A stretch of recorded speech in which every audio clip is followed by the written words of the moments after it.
Okay, wow, what a disaster of a start to this stream. I'm really sorry, guys.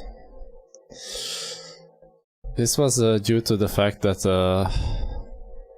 I had to revert back to the old version because servers were down and they played on 1.1. And 1.1 has a different executable file than 1.2, so it couldn't find the window. Also, I lost the promo video, so I couldn't play that, but finally I'm here. I hope the audio is alright, at least. Anyway, Felisberto will be joining me soon. And we will be casting Meowz vs WL for the 3rd place. Let me bring up the brackets real quick. So this is the current standing of the tournament. We are coming to an end, unfortunately. There are only 2 matches left. And I know everyone is anxiously waiting for the finals, but we still have the 3rd place match left, and I for one am really looking forward to this one because these are 2 great teams and I don't think the semifinals did them justice, so I hope they will be able to get a good showing here. Also, there's a substantial part of the prize pool that they will get, the team that wins this series, that is. I think it's 20% of the total prize pool.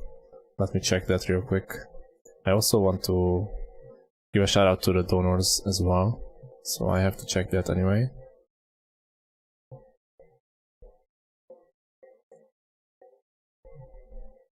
So yeah, we've raised $1,200 in total. That exceeds our goal by 200, and I think this is the record for all the Rise of Nations tournaments we had so far. So really thank you guys very much for all the donations. We really appreciate it. We couldn't do this without you. So we had Rochi with $100, Dazzles with 50, Sergei Katrinescu with 50, Boo with 100, PLA Clan with 30, Spaghetti Monster with 10, we got an Anonymous with $350, we had Chicken with 50, Anonymous with 10, Phoenix with 15, Surge VP Sergey with 85, Rochi with 140, Chepa with 10, and 2 more anonymous donators with $100 each. Alright, Yeah, Phyllis is here, so let's try to set up the audio before we hop into the games, because I don't want to stop the cast for that.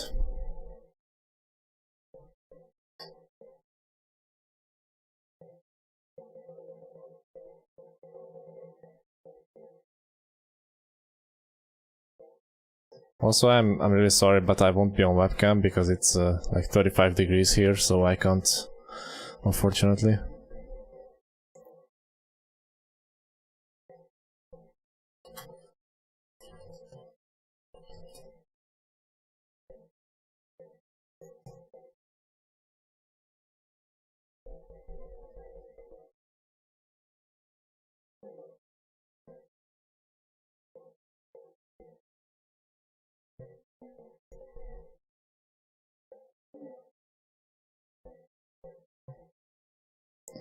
So yeah, it's gonna be a best of 5, and I believe the first map is Sahara. I could be wrong.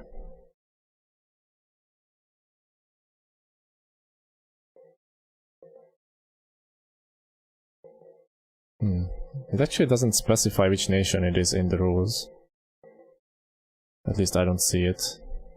The Grand Final is an old word, I know that, but the third place match isn't specified.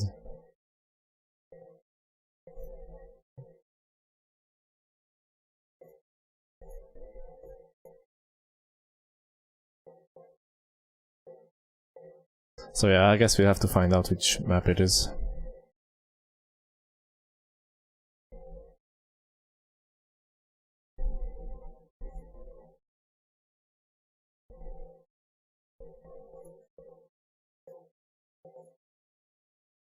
Hello? Hello, hello. Oh, hey Dave, can you hear me? Yeah, I can. I hope the output on the stream is fine as well. I might have to raise your voice or lower it according to that. Okay, so we're live right now, right? Yeah. Okay, and I'm assuming we're still on game 1, and if you could give me the time, that'd be great. I haven't started yet. I had trouble starting the stream. Oh, okay. That's fine. Oh, yeah, man, I just barely made it, so this is good.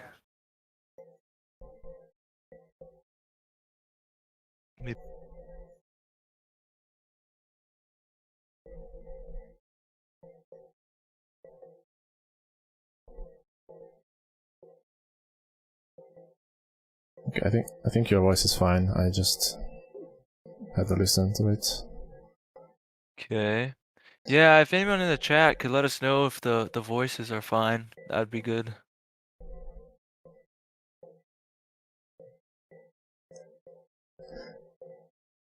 Alan says, Dave, do you think Hungary will go to the next round in Euros? I doubt it, but... Oh, some soccer, yeah. I don't know if you follow. I haven't been watching, but... I don't... Oh, go ahead. We have a death group. I think it's France, Portugal, and Germany. It's like... how did that even happen? I don't know. You get Ronaldo, France, and Germany. The previous 2 World Cup winners. Yeah, good luck with that. Yeah. At least I think the top 4 third places also qualify. I think that was the same in the last Euro as well. So I guess there's still hope, but it's grim chances. Yeah, and I don't know the history of Hungarian soccer, so I can't help you with that, bro. I do know the US and Mexico teams, they're pretty strong right now, so they're doing all right. Yeah, that's good to hear. Right, I think I'm ready to jump into the first game if you are. Yeah, I'm ready to go. I'm already loaded. You're loaded? It should be a Sahara game, right? Yeah, it is. I actually didn't see that specified anywhere, that the third place match should be on Sahara first, but maybe it was mutual agreement, I don't know. Yeah. So, I noticed right away the Meowz team changed their name, so we're not going to be able to identify them Unless you know the new Snoopy, Newbie, and Spooky. I think Newbie is Flames, because we did play afterwards. And Okay, Flower so Punk is Momo. So Snoopy and Spooky have to be...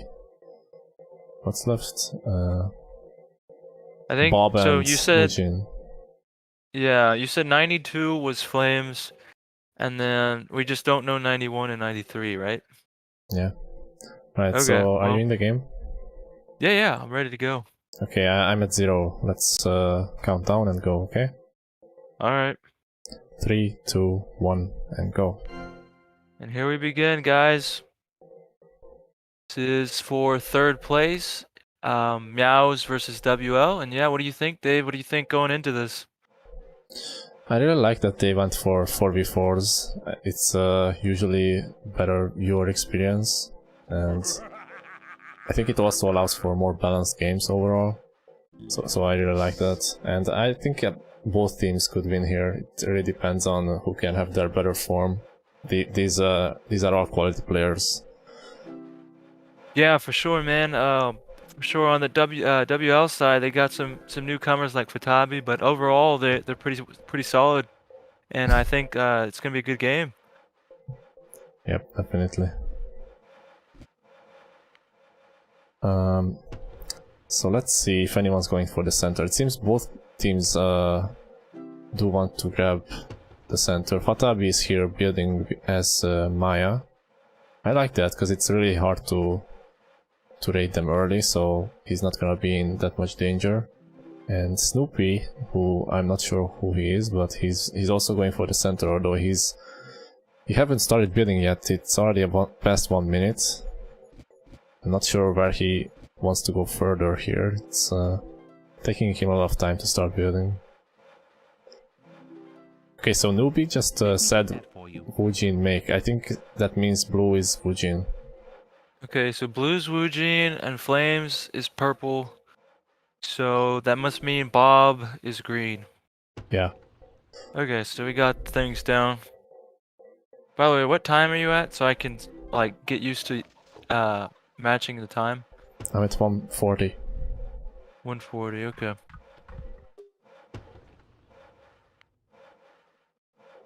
So the tier 1s are Lakota versus Turks, and they are right up against each other at the top.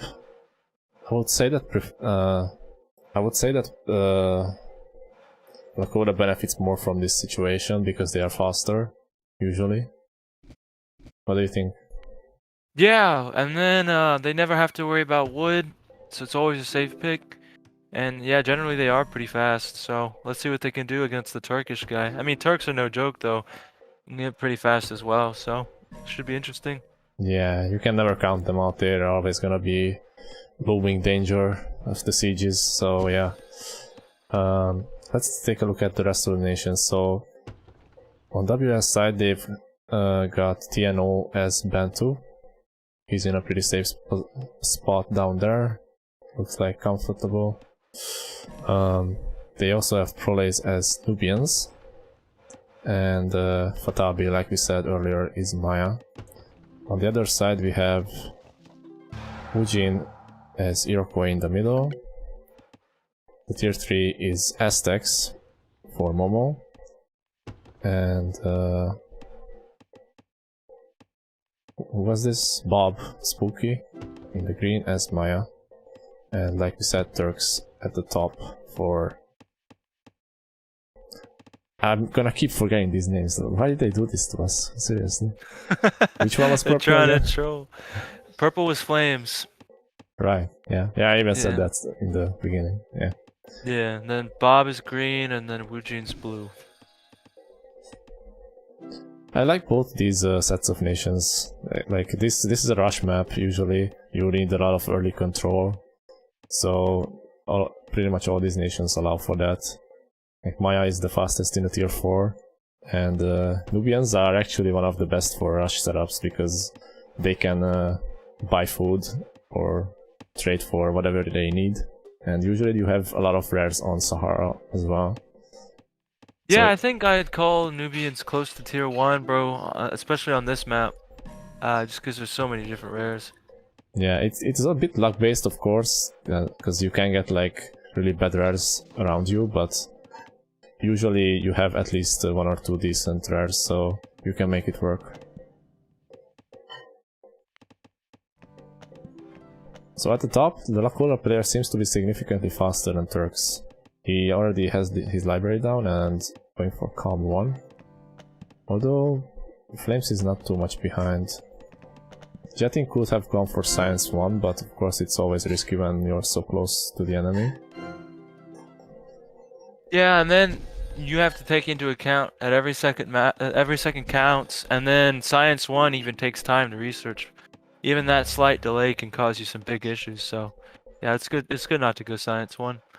Yeah, it's I guess you can call it an investment, because if you think you can get some more ruins, then it can be great, but it's also a risk, because if you don't, then you will just slow yourself down. Yeah, and then it's basically 200 wood. So if you go calm, you miss out on a market and a barracks. It's so much wood. Yeah. So the Mayan player is supporting Turks with a barracks right away. Oh, that's smart. That's smart. Yeah, I think usually you want the Turk player to have a peaceful beginning so they can get to H2 as fast as possible. I think that's a good call by Meowz. Yeah, and then you can even threaten H3 as well if you just leave the tier 1 undisturbed. Yeah.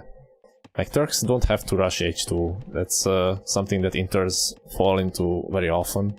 They think that they have to rush it because they have Turks, but Turks are really good for fast H3 rush as well. Yeah, really strong. Let's check the ruins.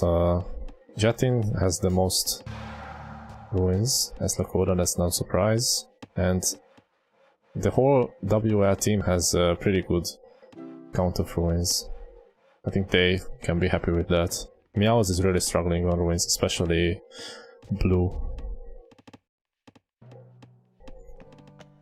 Yeah, so we're gonna be looking to see what Jatin's gonna be doing with all those ruins, because with Lakota, I think you should be taking the initiative in any game. So yeah, let's see what he can do against Turks. Yeah, looks like so far Mayan player is bringing the initiative to him, because his bootcamp just got raided and he has to idle for a long time.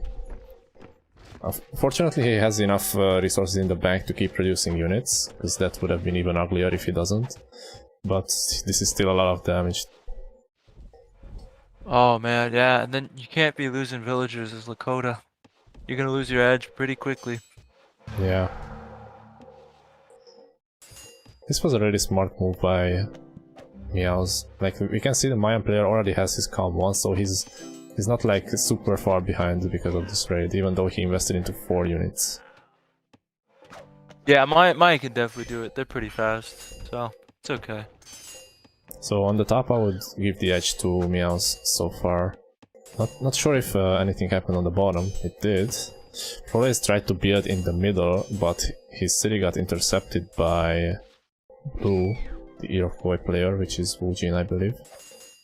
So this is a big setback for Nubians. Especially since he's forced to build the barracks at home. Oh, this is a lot of damage.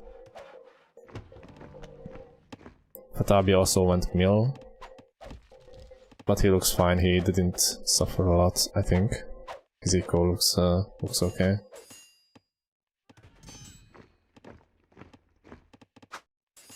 But yeah, this combined raid of Aztecs and Iroquois seems to be doing a lot of damage. Oh, Dave, I think I know what's happening. Was this series played in the 1.1? Yeah. Okay, so that's why my replays are both they're all broken for me, so I have to get into the 1.1 thing. Holy cow. Yeah, I was trying to not make a scene about it, but apparently I need to. How do you switch it to the 1.1? You go to Steam, click on the game, right click and properties, and there's a tab called betas. Betas. And you select 2014 version. Okay. And what do I do after that? Just exit out? Yeah, it will download in like a minute or so. Oh, there it is. Perfect. Okay. Yeah. That's why all the replays were broken, because it just had Fatabi just standing still and nobody was building cities. It was very interesting. Yeah, it's alright. I actually almost forgot about it too.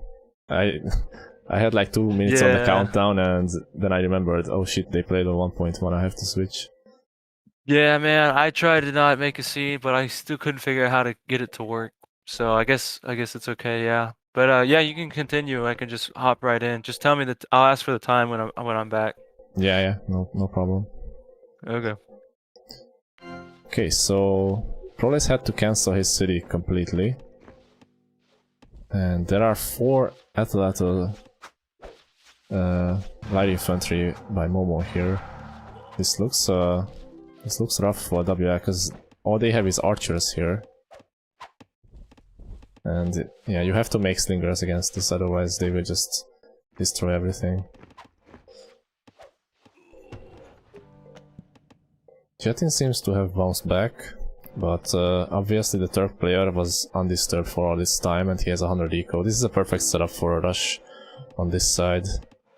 He already got... who is Jatin's ally, by the way? Is it... It's who's supposed to be helping Jatin out?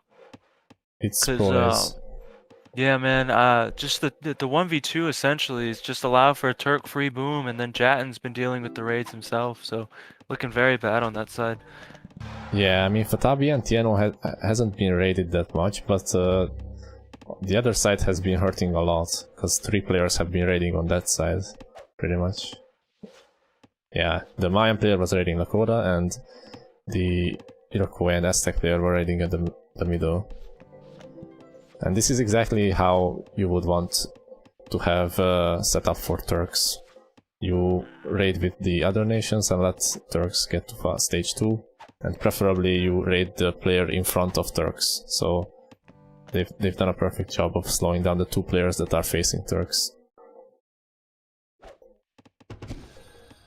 And yeah, just the fact that Fatabi and Tieno don't have a quick means to kill their side is already a worrying sign for them. They might have to rotate over and help. Although Ujin is in pretty close proximity, so they could potentially rush him, but it's always gonna be slower to get sieges as the non-Turk player in comparison to Turks. So yeah, this is a sticky situation for WL.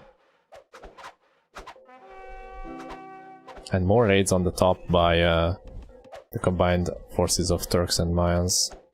The wood line of Jetin is still being harassed, and he just doesn't have enough units to really deal with it. And losing wood at early stages of the game will really hurt you, because you will need wood for everything in early H2, pretty much. Yeah, and then what time are you at? I finally got it to work. Okay, I'm paused at 10:15. Okay, I'm gonna go to 10:15.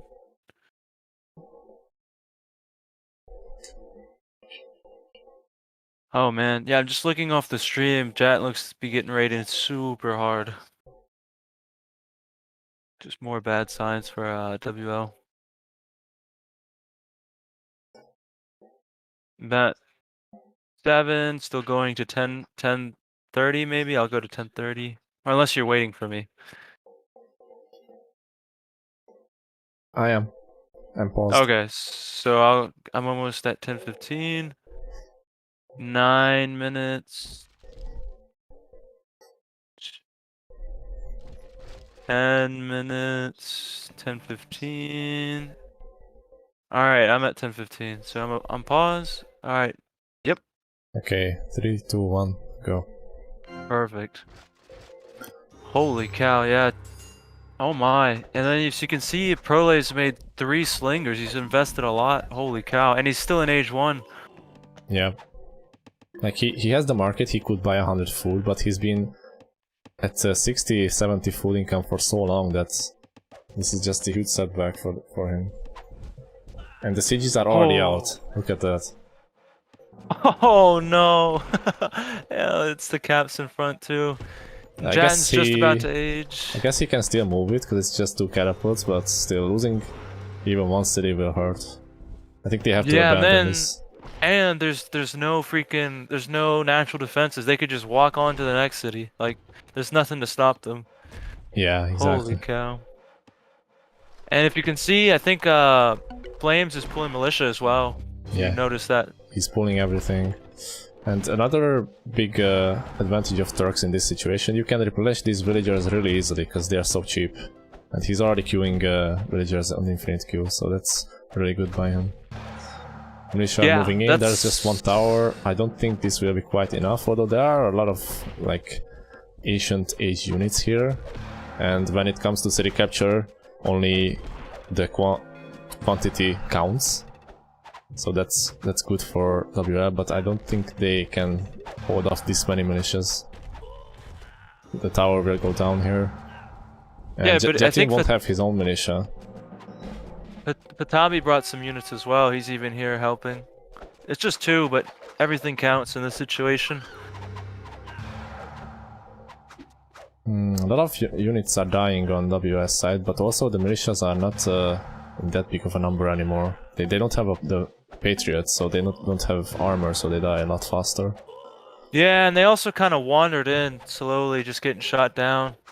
I think he'll still get the city though. We'll see. Yeah, it's still good, I think, because it was only 2 players on this side for Meowz. And even Fatabi rotated over with some units. So I think they will be able to keep the momentum up on this side, which is all they need for Turks. Yeah, and like you mentioned about the cheap villages, if you look, the Turkish eco is still at 100 food. He's still going strong. And that's how powerful Turks is at rushing. You can just afford this kind of trade. Yeah, and the remaining villagers can just go back to gathering stuff again. And he can still decide to go senator if he wants to. It's not like he has to commit to that spot. Yep, he did the damage. You already have an advantage. You can convert it by making more army and keep killing, or you can just boom. It's just he's so free right now in terms of what he can do. Yeah, and still these Lakota buildings are in the front, so they will just be sieged down. And Jetin still didn't get militia research, so he will have to build another tower to get it, if he can. Yeah. Oh, because he spent it on the senator instead of buying militia. So now he has to wait for another 100 metal. What time are you at again exactly? 13:15. Okay. Not sure if we missed anything on the bottom side. It seems pretty peaceful for the time being.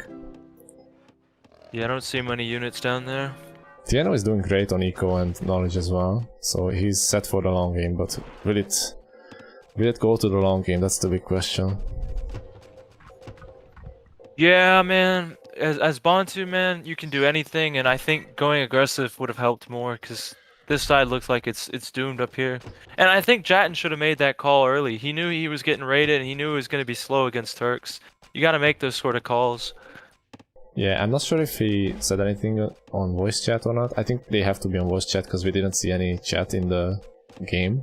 At least that's what I would assume. Yeah, that could be true. The only thing I would argue against that is I know this team, and just talking to them, they struggle immensely on voice chat. They're not too good. Because I know Fatabi hates playing on voice chat. But maybe they tried it. Maybe they tried it. So that could be the answer. Yeah, I guess it comes down to personal preference, because some people can focus better without it. But yeah, you just have to make that decision based on the team. What everyone wants, I guess. So it seems that WR will be able to hold. They actually have...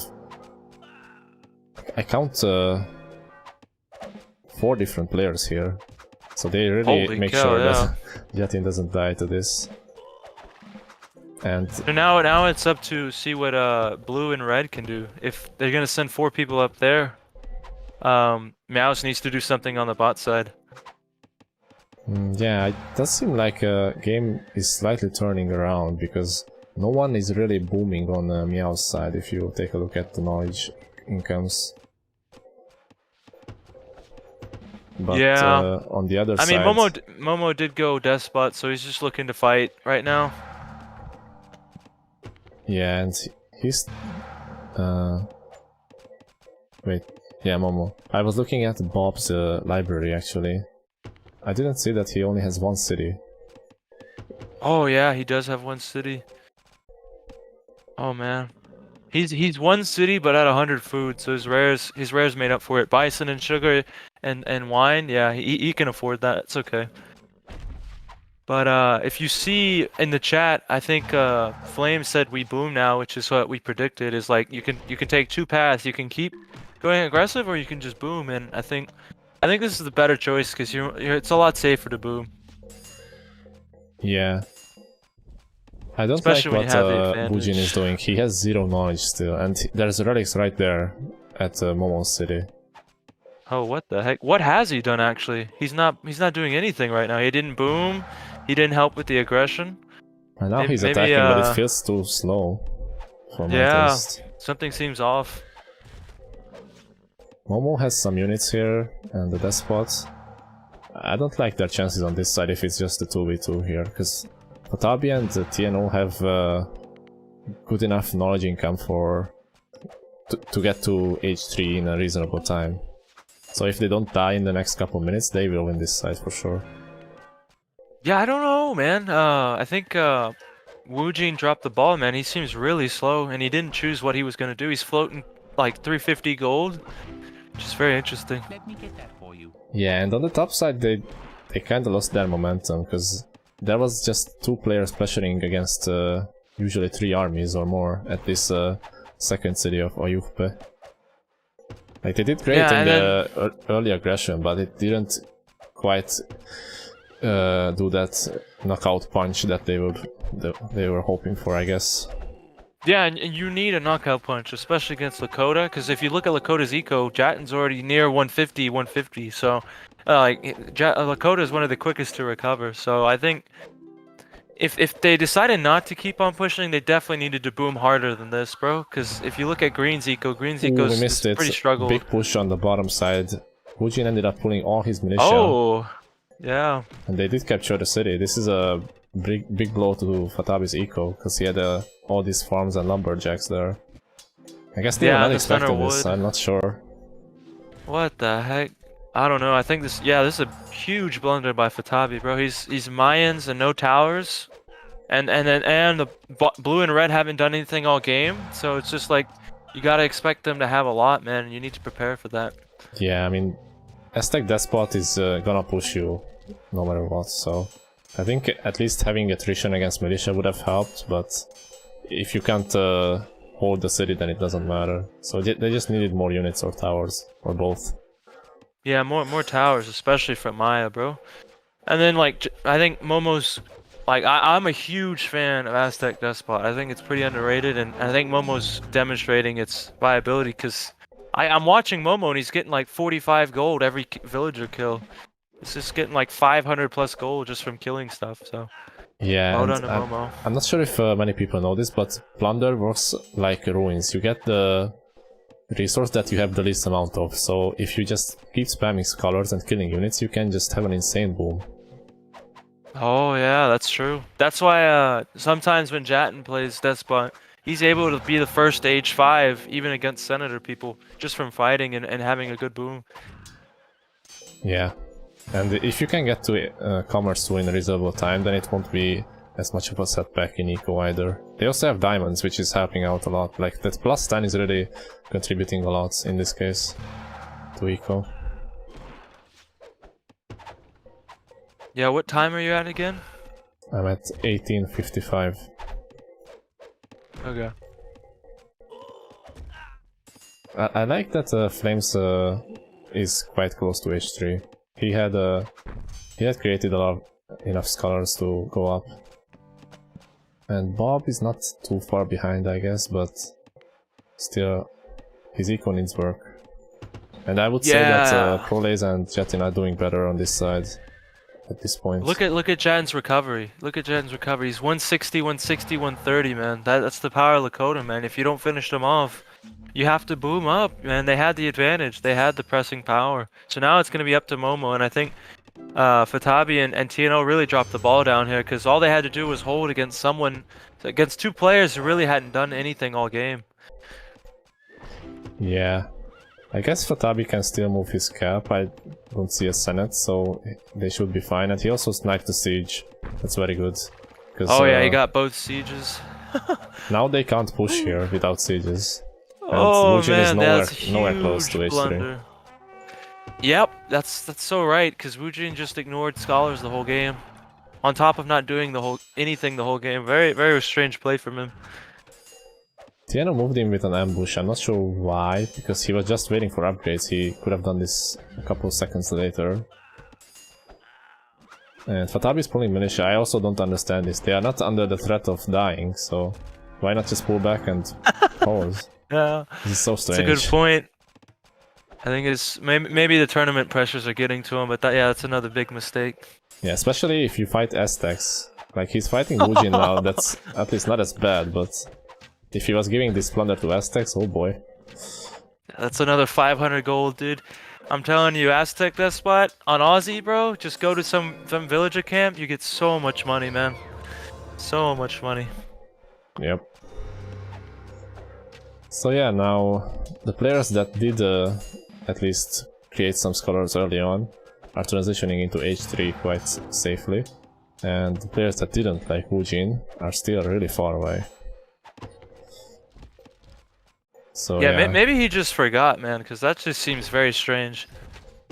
Yeah. If you look topside, though, topside's getting... I mean, they just let Jatten fully recover, man. I think Jatten's like as if he had no damage at all. Yeah, I'm not sure if... like, I consider Lakota one of the best at recovering, because, like, yes, you don't need farms, but you create villagers and you get both food and wood. So, like, you can repopulate economy almost twice as fast, even if you lose a city. At least in standard, I had the experience in the finals of King of Sahara. I got doubled, but still I could just recover constantly, and it was so nice to have Lakota for that. Yeah, for sure. And then the only way it could maybe match the recovery speed would be China, because China you just fill up everything instantly. If you have Calm 2. If you don't have Calm 2, it's pretty slow. Yeah, China is probably the best at doing that. Yeah. Oh, if you see Flames is going for Colossus at the top side, by the way. Yeah, I was surprised to not see that build previously. But yeah, it's definitely a good wonder to have. He doesn't have a lot of eco to really spam a lot of units, but long-term Colossus is great.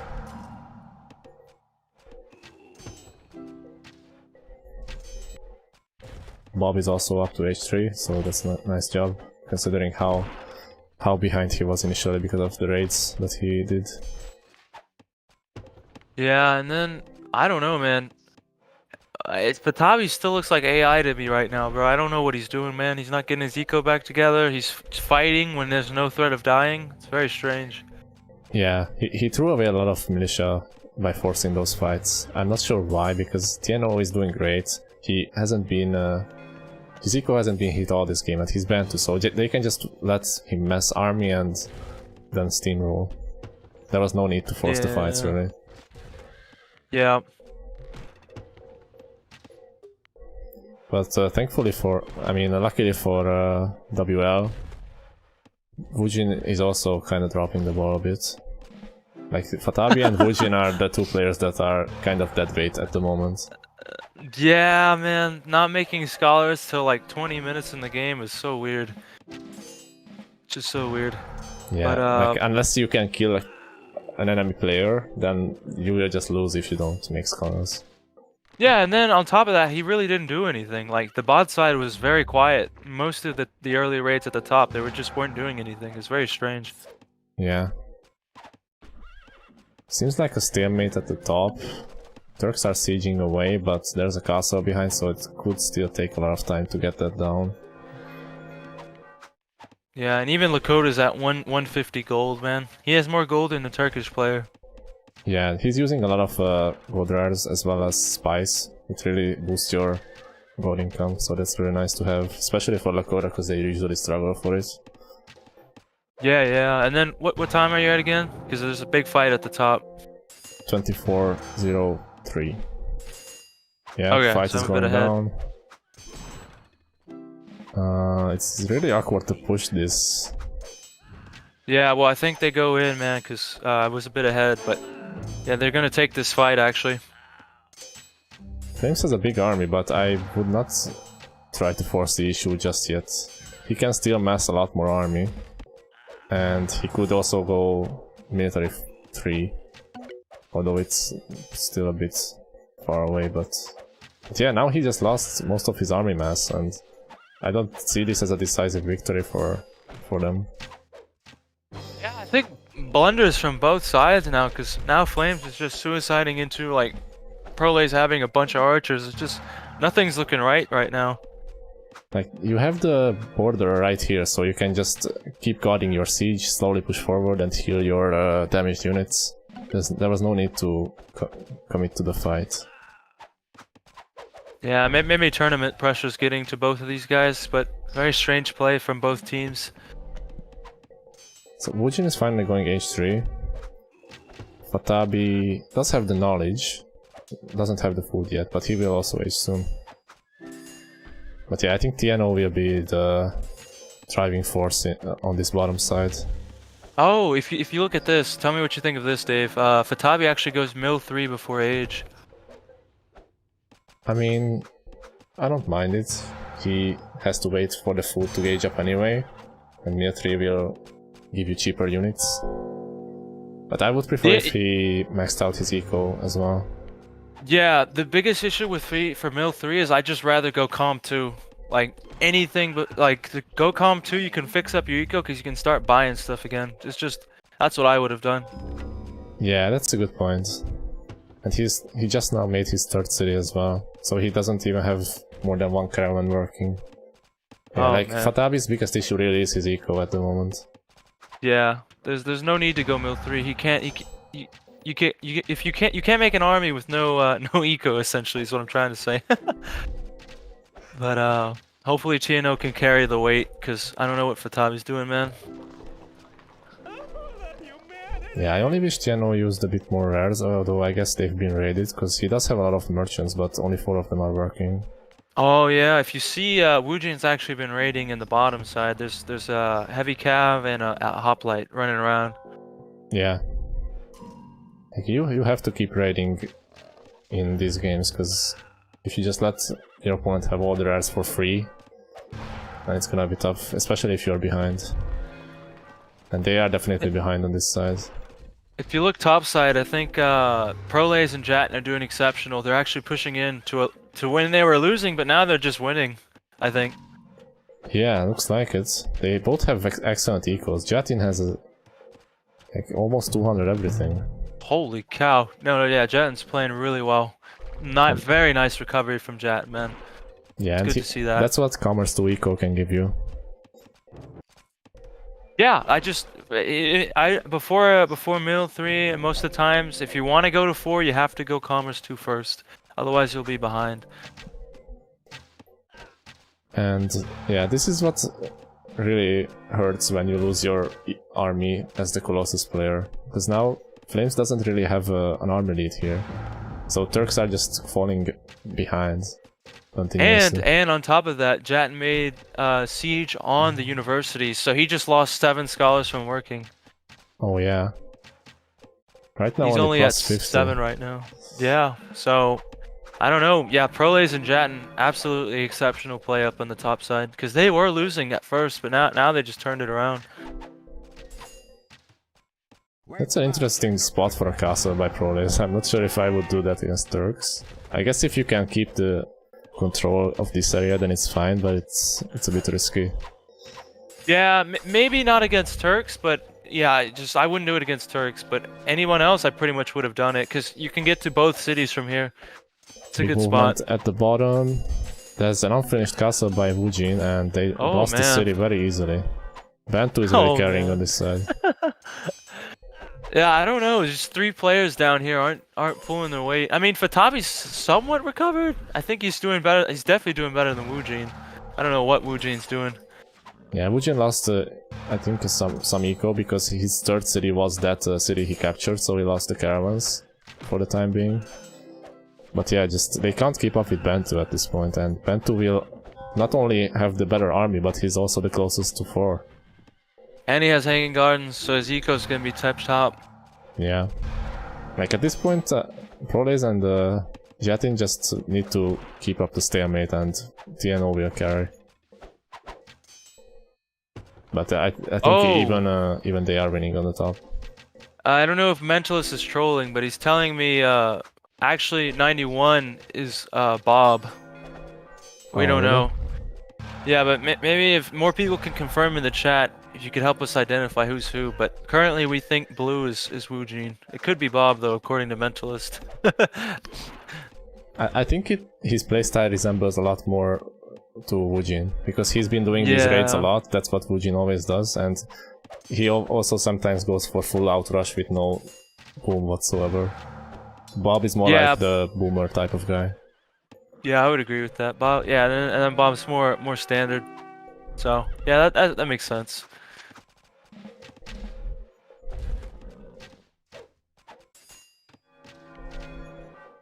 Yeah, I think Flames and Bob are losing on the top. Like, the Colossus player is not really... He can't really carry with this amount of army. That one engagement they took at Jetin City really hurt them. It basically lost their whole momentum. Right, because you really can't push anything with a smaller army, and the whole point of Colossus is to have the larger army, so... Yeah, exactly. And like, that plus 50 pop is not even being used. He has like 52 free pop space still. And if you look, Nubian player just has as much gold as well, so it's essentially like he's not even using Colossus. Yeah. WR has done a good job of using a lot of rares.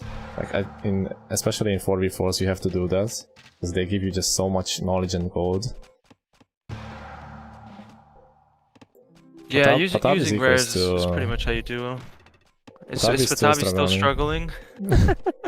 I feel like this is a theme of this game so far.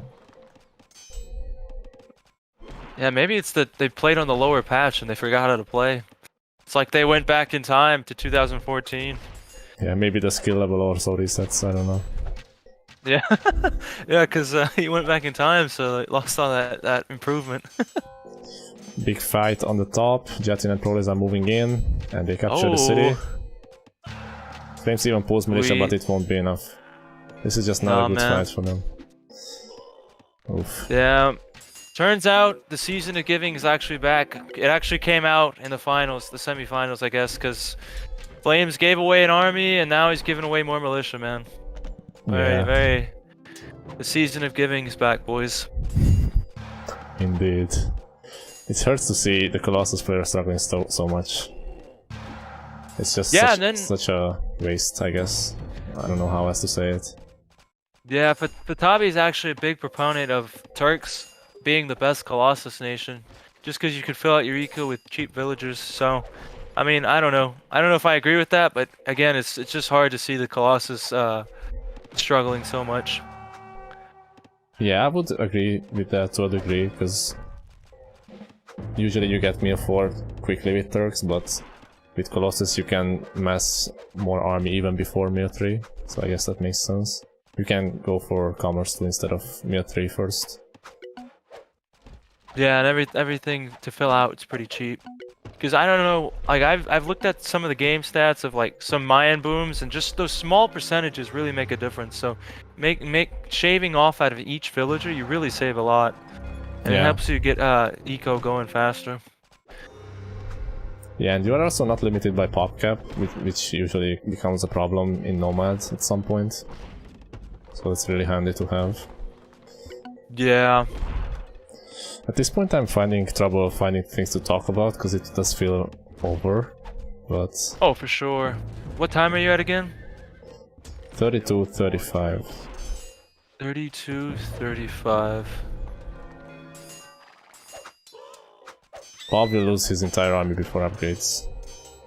And the cap goes down for flames. Yeah, Oh, man. I don't think they can turn this around now. Yeah, it should be GG. If you look, Perlaze is floating 2,000 food. He can make so many armies.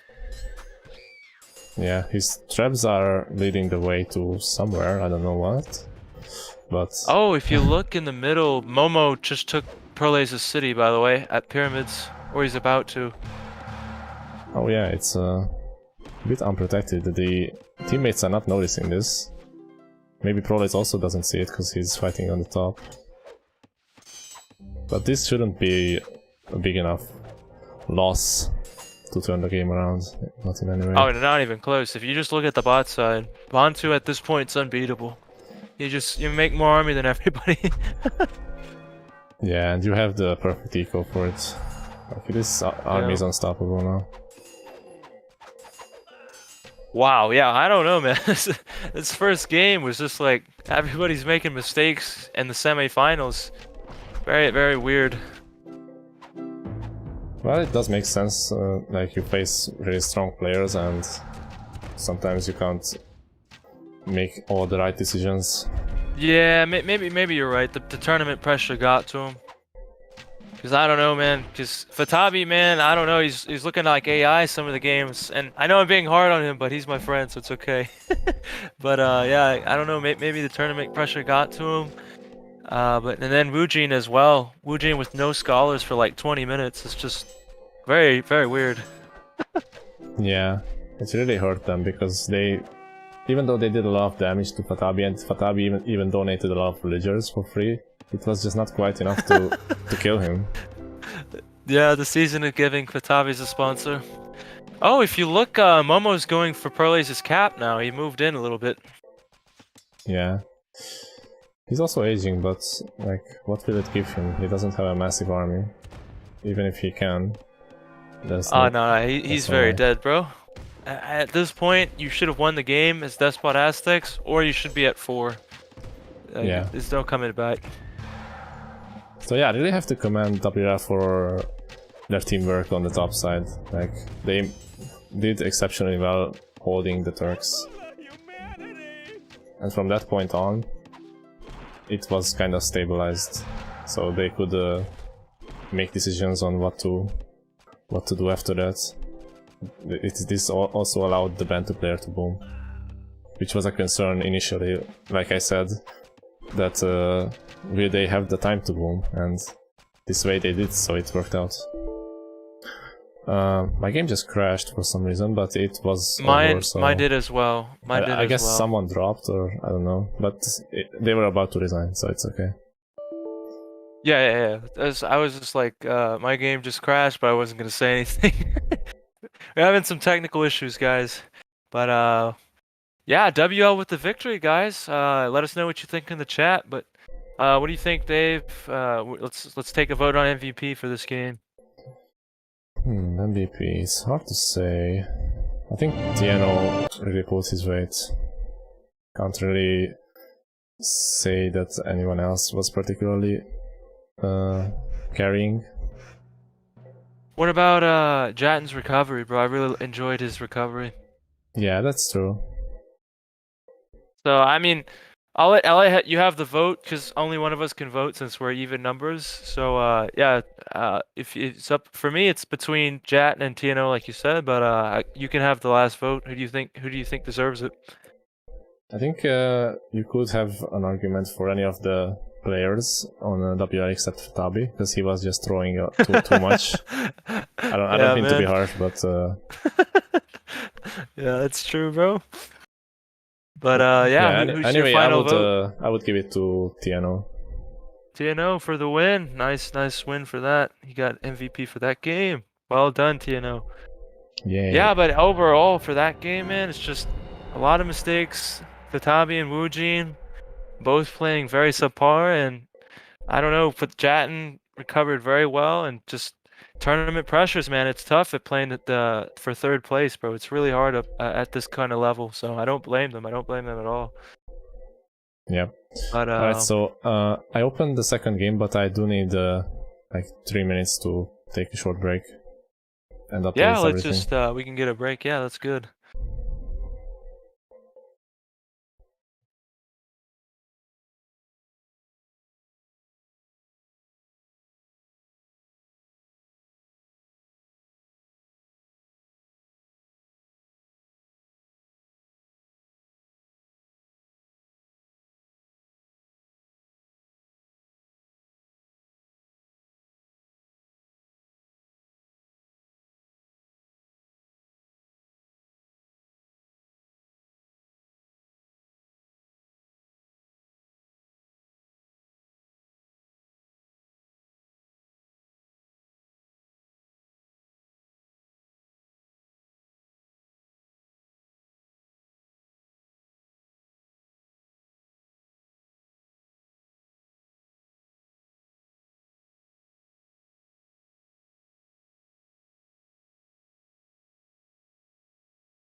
Okay, we are back, guys. You ready?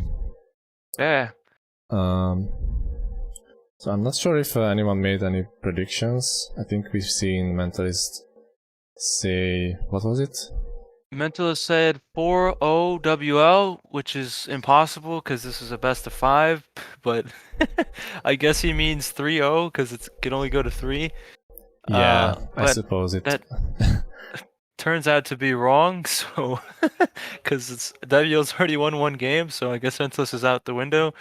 And I know you and me didn't mention our prediction at the beginning, but before we continue, I would just say my predictions, since WL already won 1, I'm gonna go 3-1 Meowz. What do you think? Interesting. I actually probably would have guessed the same. I would have expected Meowz to go 3-1, like before the first game. That's what I would have said. Based on this first game, I'm not so sure about that, but it could still happen. An interesting point could also be made. I see the Mentalist in the chat was saying, game 1, WL actually picked very strong nations. They picked Lakota, Bantu, Maya, and Nubians. So like those are all pretty good strong nations that normally you spread them out, but they got used in all game 1. And if you look on the other side, Meowz only picked Aztecs, which are not considered too strong. Iroquois, which might be the weakest tier 2. They also picked Maya, which is fine, and then Turks, which is also not considered the strongest tier 1. What do you think about that theory though? Because Mentalist might be onto something, because the WL picked very strong nations, while Meowz picked pretty average 8 nations, I think. What do you think about that? Well, the way I see it, like on Sahara, all of those nations are really good. Like I think I said it at the beginning that it's a pretty even matchup, like nation-wise, specific to that map. But it's a good point that Mentalist raised, because a lot of WS nations could be used on many other maps as well. Like I would not hate to use Bento on any other map, but if you contrast that with Meowz's picks, they picked nations that are specifically good on aggressive maps. So you would not use Aztecs on a boom map, for example. So in that regard, Meowz is better off, because they have more versatile nations left. Yeah, and then Bantu is pretty much, I don't know, me and Eminem say Bantu is pretty much just tier 1 in most cases, so they still have that power pick. And Lakota, which is always supposed to win the game. So it's just, I don't know, yeah, I think it's pretty dangerous, so we'll see what happens, but if we can get started, that'd be good. Yeah. Like, I do agree that they have the better nations left, Meowz, but of course, a win is a win. You would take that any day, so we are right, that WS is true. Still ahead. Okay, so I'm at 0 seconds. Are you in the game? Yeah, I'm ready to go. Okay, 3, 2, 1, go. So the map is Aussie Outback. This was Meowz's pick. Interesting that they went for this pick, because I remember against Tough they also picked this in game 4, I believe. So yeah. they seem to think they are good on this map. I didn't say that ironically, by the way, if it sounded like that. Oh no, it's okay. I was just saying because I don't know, Tough pretty much dominated them on that map, so I don't know. Let's see. Maybe they'll do better with the 4v4, and I think it actually suits their playstyle better than WL. I sort of look at WL as a more booming faction, just because only really Fatabi and Jatten can play both. I think TNO and Prolays more like to boom, so I think maybe you're onto something in saying that Meowz picked this map for a reason, and I think it does fit their playstyle better. Yeah, could be. Although, like, based on the first game, Meowz is definitely the more aggressive team. So right, and that would work better on Aussie, I think, just because you can you may think it's a booming map, but with the right aggression, I think it's pretty doable to go aggressive. Yeah, like for sure. You see a lot of despots, so you see a lot of aggressive plays on this map, despite how comfortable it might seem. But Yeah. Alright, so let's take a look at the nations picked. So Meowz has picked Mongols. I think that's a really good pick for this map, because you can just get fish out so fast. Yeah, very fast. British, I also like that. They are really well suited for this map. You can easily feel that extra commerce cap. Nubians. Yeah, probably the strongest tier 2 on this map. Yeah. Nubians, yeah, I think they are also pretty strong on this map. Like, Nubians are good on pretty much any map, but on Outback you have some room for aggression as well. If you can translate the gold into food, you can have some crazy uptimes. Yeah, I think Nubians are pretty much tier 1 on this map as well, which goes back to what we were saying earlier. It's just WL used a lot of good nations in game 1 that could be used somewhere else, and Meowz is using them right here. So well done. Yeah, although I don't think that WL's nations are weaker, but in the later games it might hurt them. We're not. Yeah, you're right. We're not seeing it right now because they still have British and Greeks, which are perfect for this map. I think Greeks is the strongest nation on this map, so that is still true. That is a good point. We'll see it later down the line. Yeah. So the last pick was China for Meowz, and it's pretty much identical picks for WL as well, except for tier 3, which is Greeks, because obviously they didn't have Nubians. So right. I don't think we can really discuss a lot more about the nations, because like I don't think either team has the edge. Yeah, because Nubians can keep up with Greeks. Even though Greeks is the stronger one, Nubians can keep up with them, especially with good rares. Yeah, and I would consider Greeks to be overall stronger in what they do. That is boom, but Nubians are more versatile. They can decide to go heavily on land or water, because the market allows for that. And I just noticed Blue's capital city is named, oh my god, Autowin, so that kind of confirms that it's indeed Woojin. Yeah, Snoopy. But yeah, if we could look at the rares real quick, if you could pan them. Yep. If we could start with Meowz. Meowz has citrus, relics, tobacco. Oh my god, they have silk too. Salt, obsidian. I think, wow, I don't know. Just looking at Meowz already, they have pretty good rares. And then on the top side, WL has spice, peacocks, pappy, wine, obsidian, amber, silver, and dye. Yeah, it looks pretty balanced overall. You think so? Because Nubians has bison and silk right next to him, and relics, so, and citrus, so I don't know. I think I would give the edge to Meowz actually. Yeah, but what do you think? Nubians don't see bison, and that's true. It would only give +20 anyway. That's also true, yeah. No one really went relics, for a big border push with their first city, so both teams have pretty equal amount of rares. So I think it will be balanced in the long run. Yeah, I would have liked to see, I guess China still needs to sieve and grab a lot of territory. It's okay though. And we forgot to mention, Meowz also has diamonds and furs. I don't know if I called that out. Yeah, indeed. Yeah, diamonds is a big one, especially for Nubians, because he already has +55 gold. Yeah, you can just buy so much stuff with that, it's crazy. Oh yeah. This is one of the situations where we can say definitively Nubians can keep up with Greeks. Yeah, they can keep up with anyone. Like in 4v4 you have so many rares, you are bound to have at least a couple of good ones. Yeah, in most cases, yeah. So what time are you at again? 5:25. Okay.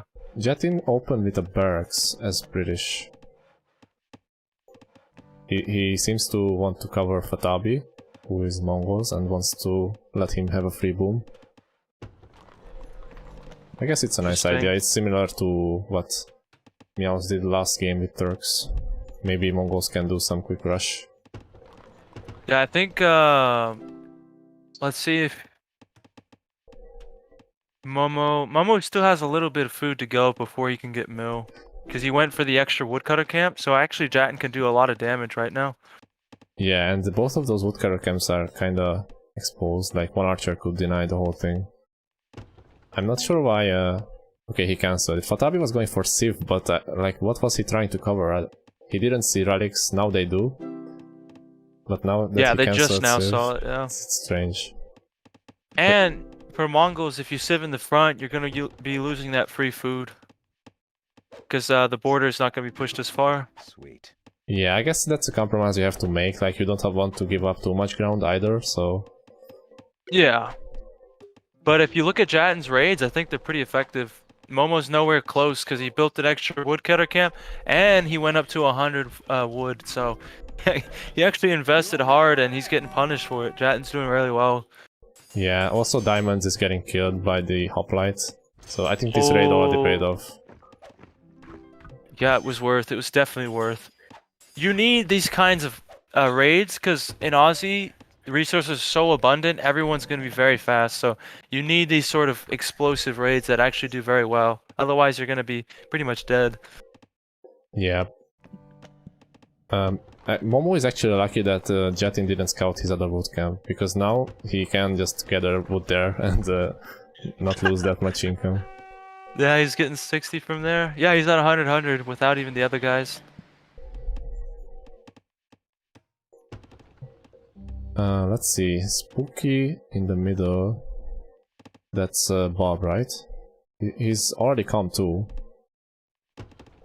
So he's really fast. Yeah, Comp 2 is nice. And he's, yeah, he's tier 1. Perfect. Let's see if this hoplite can do much more. I don't think so. Like, if you micro this properly, you shouldn't lose a villager here. Oh yeah, hoplite only for rares, man. And Jetin is actually quite slow because, like, Meal 1 first does slow you down a lot, so... Holy cow, yeah, his eco's terrible, which is why I said earlier, they have to actually count your raids. And Yeah. the problem is, like, despite it being a good raid, the problem with China is China doesn't care about raids. You just pop out the villagers instantly again, so... Yeah, maybe it's very risky to go Mill 1. We'll see. I don't know. We'll see if it pays off in the long run, because Fatabi needs to carry his weight now. Yeah, and what Momo did with China, he instantly popped out those villagers to get 100 wood, and so even though he lost some wood income on the right side, he still had enough wood to make some fishermen and have economy, like, decent shape. Yeah, that's true, bro. And then... If you look at the left side, there's actually oh, the tower's on the city if you look on the left side. Ooh, big raids, 4 archers by this is the British player, right? Indeed, and that tower ranges the city, so... What the heck? Wait, is that actually hitting? Yeah, it is. Yep. It looks like it's not hitting if you click on the tower, but it is hitting. It's so weird. Yeah, that's what British can do for you, and this is like exactly what you would not want to happen as Greeks. Oh my god, and he's gonna lose his woodcutter camp too. I think he just lost 2 villagers, now maybe 3. Holy cow. Yeah, like you're losing on wood income, and consequentially you are losing out on gold income because you can't produce more fish. So this is really hurting him, and like without fish you can't produce as many scholars.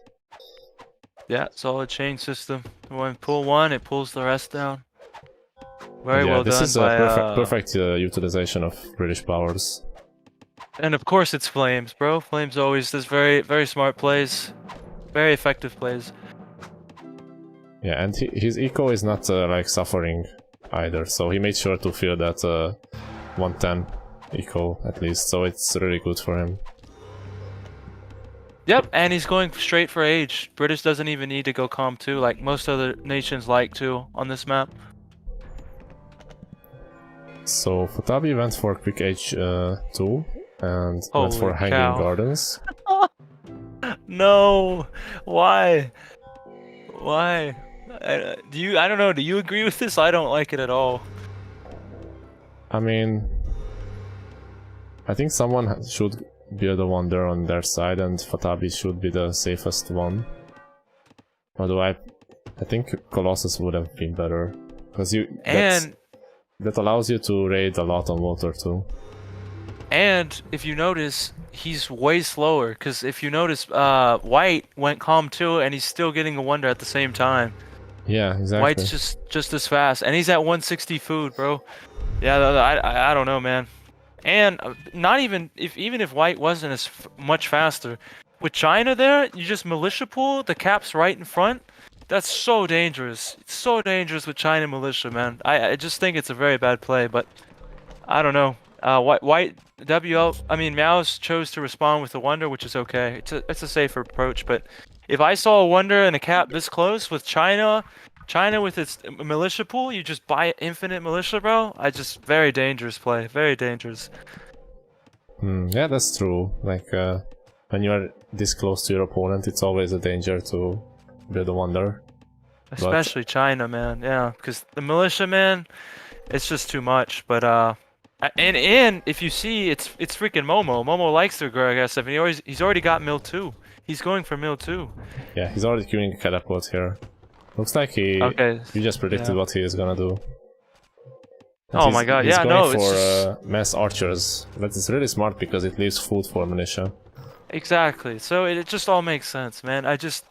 This is just a big macro mistake from Fatabi, I think. I think he has to get attrition. Like he has to expect this. I don't know. Oh like, man, does he even have a tower? He should at least be scouting this, right? He doesn't have a tower. Let me check his vision. He doesn't scout the siege. Doesn't no tower. China militia? No, man. That's too many mistakes, bro. This is very dangerous. Very dangerous. I mean, British can hold really well, but if they don't have the army in place, then it's not gonna matter. Holy cow, man. Jetin is off raiding White, so his army is not in position at all.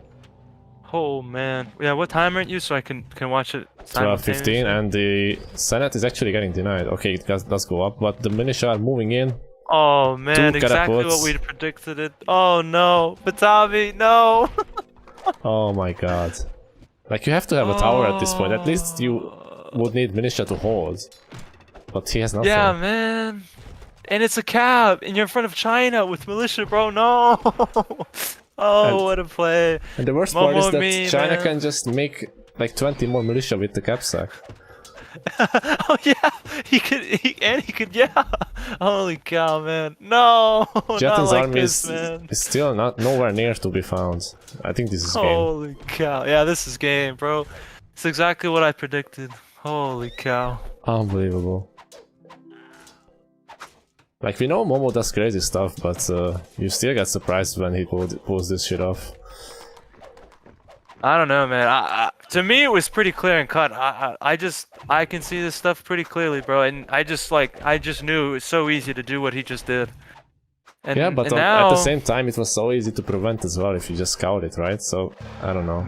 Maybe, because it's still pretty tough. Because if you have a nice charge with the senator, you can just instantly take it, and then attrition doesn't matter. It's still tough. I'll give you that. It's preventable, but it's still tough to prevent. You know, you need to actually invest quite a lot. In the meantime, there's been some pressure by Flames, although he seems to be alone and there are 2 towers, so this is a bit of a stalemate for the time being. But yeah, I mean, Momo can just repair this city and spam infinitely more army. I don't think they're ever capturing this back. Yeah, this is pretty much game, I think.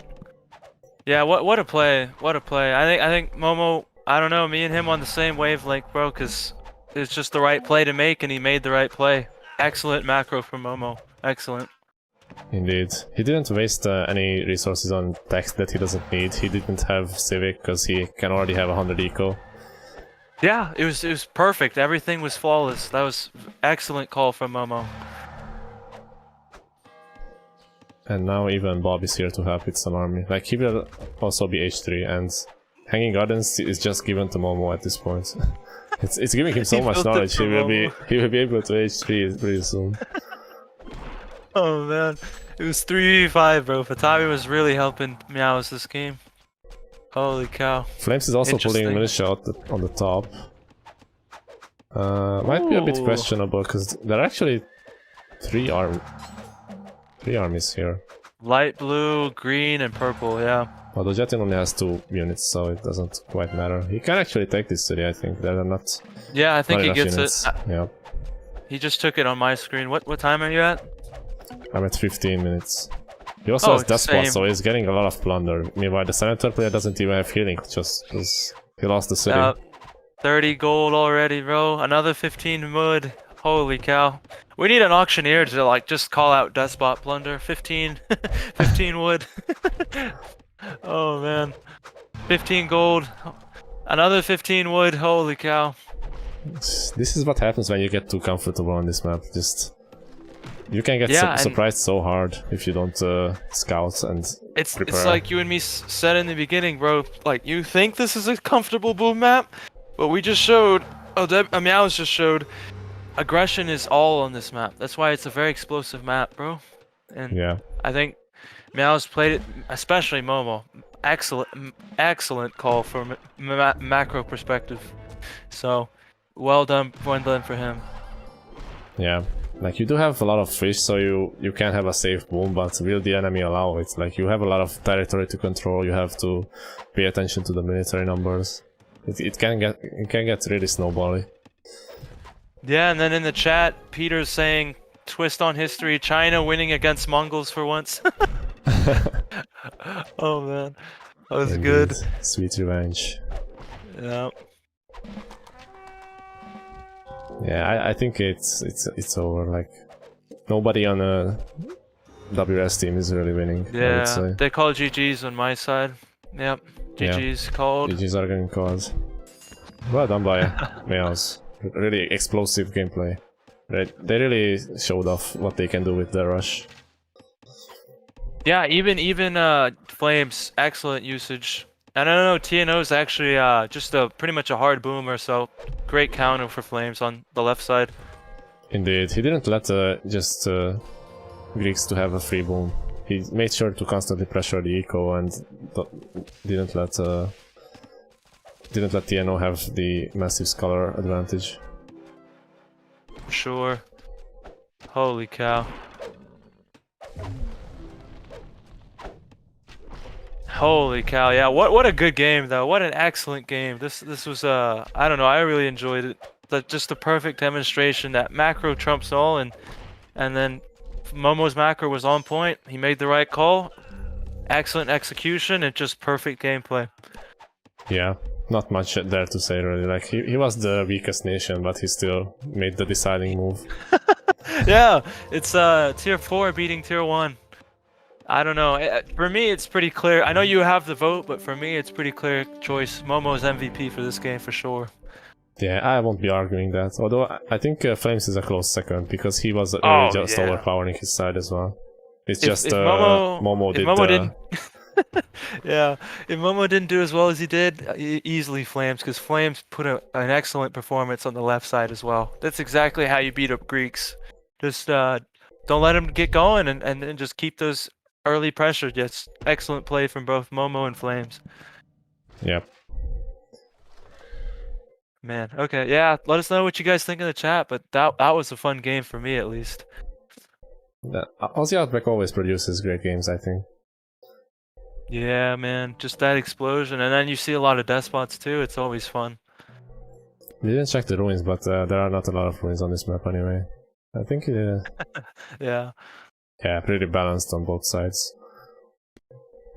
KD is best for Momo.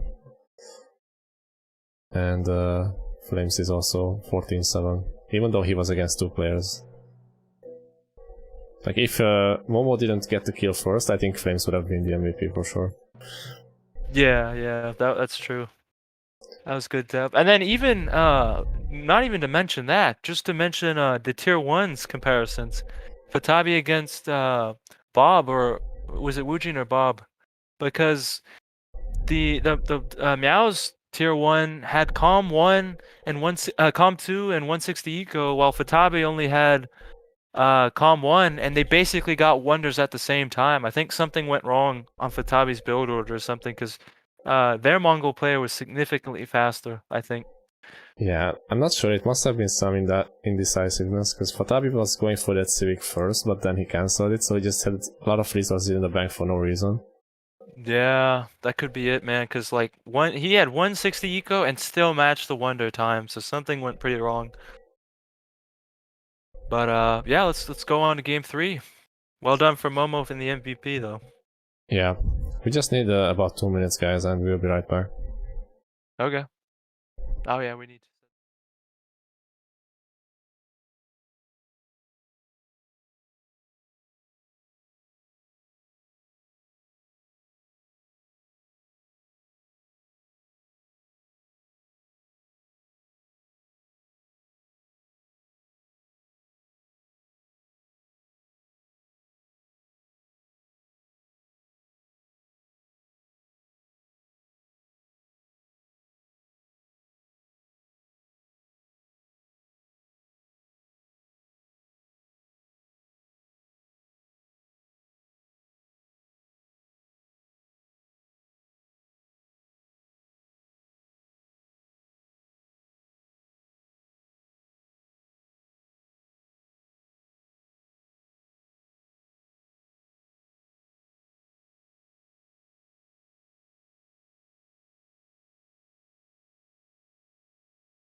Alright, guys, we are back.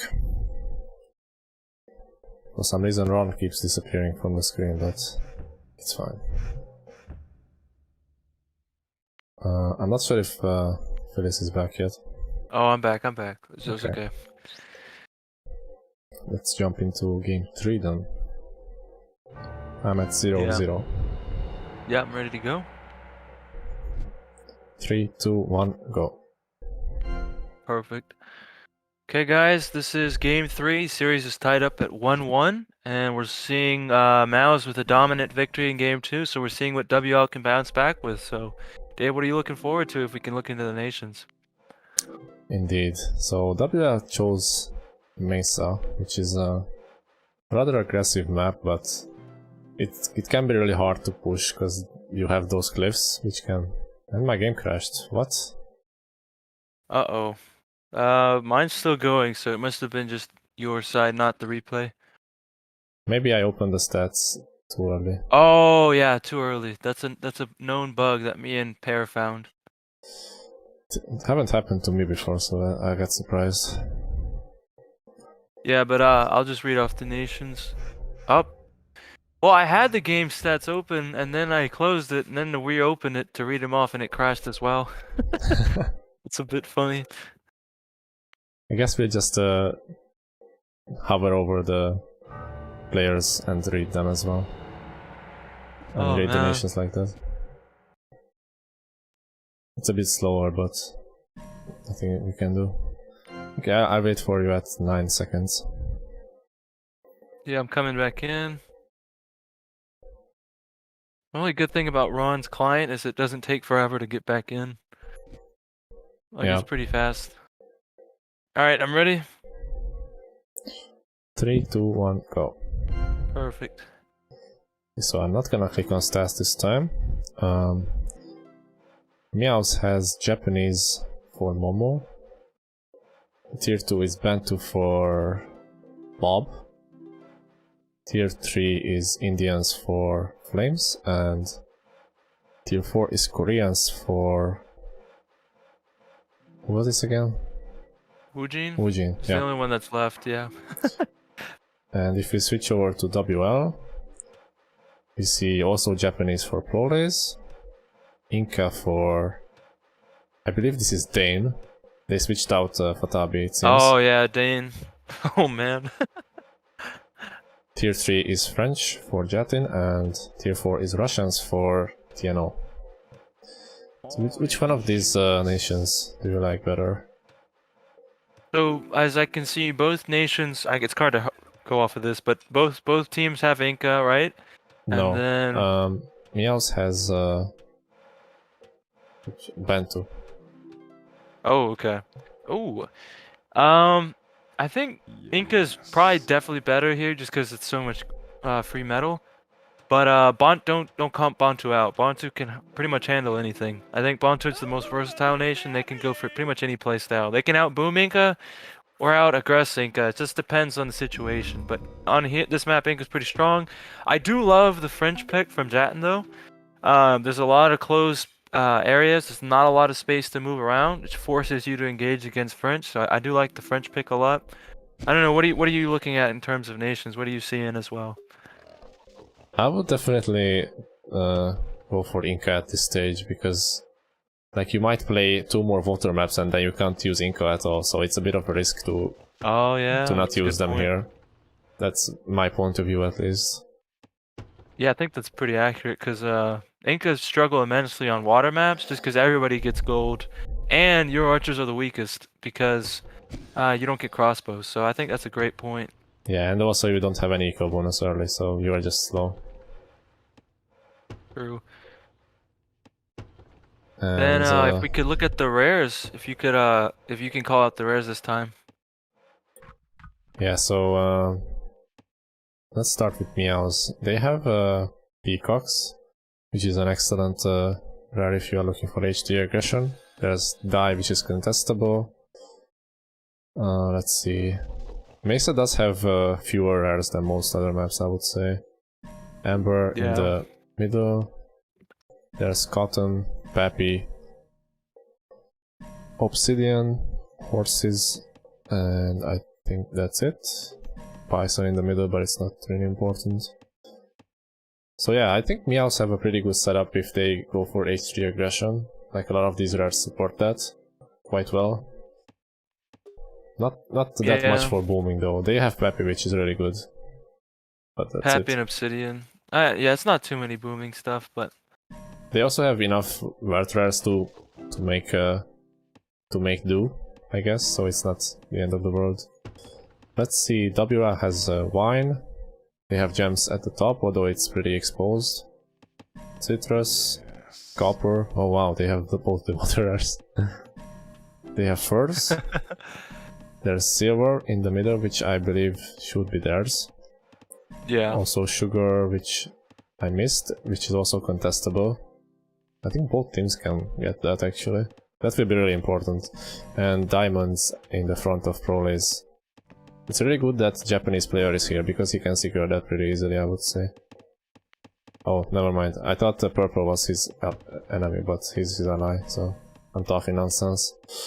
And there's also relics, tobacco, and Silk in the back. silk. Oh man. So I yeah, think I WR prefer, definitely have WL. better booming rares. For sure. They also seem to have more gold rares, so... And they already have Inca too. You can send gold as well, so... yeah, Inca with diamonds is just infinite gold, pretty much. Yeah, a lot of things. I've been exploring a new strategy for sending gold. Like a lot of people haven't looked into it, but I know Dutch can do it pretty well, especially on a water map.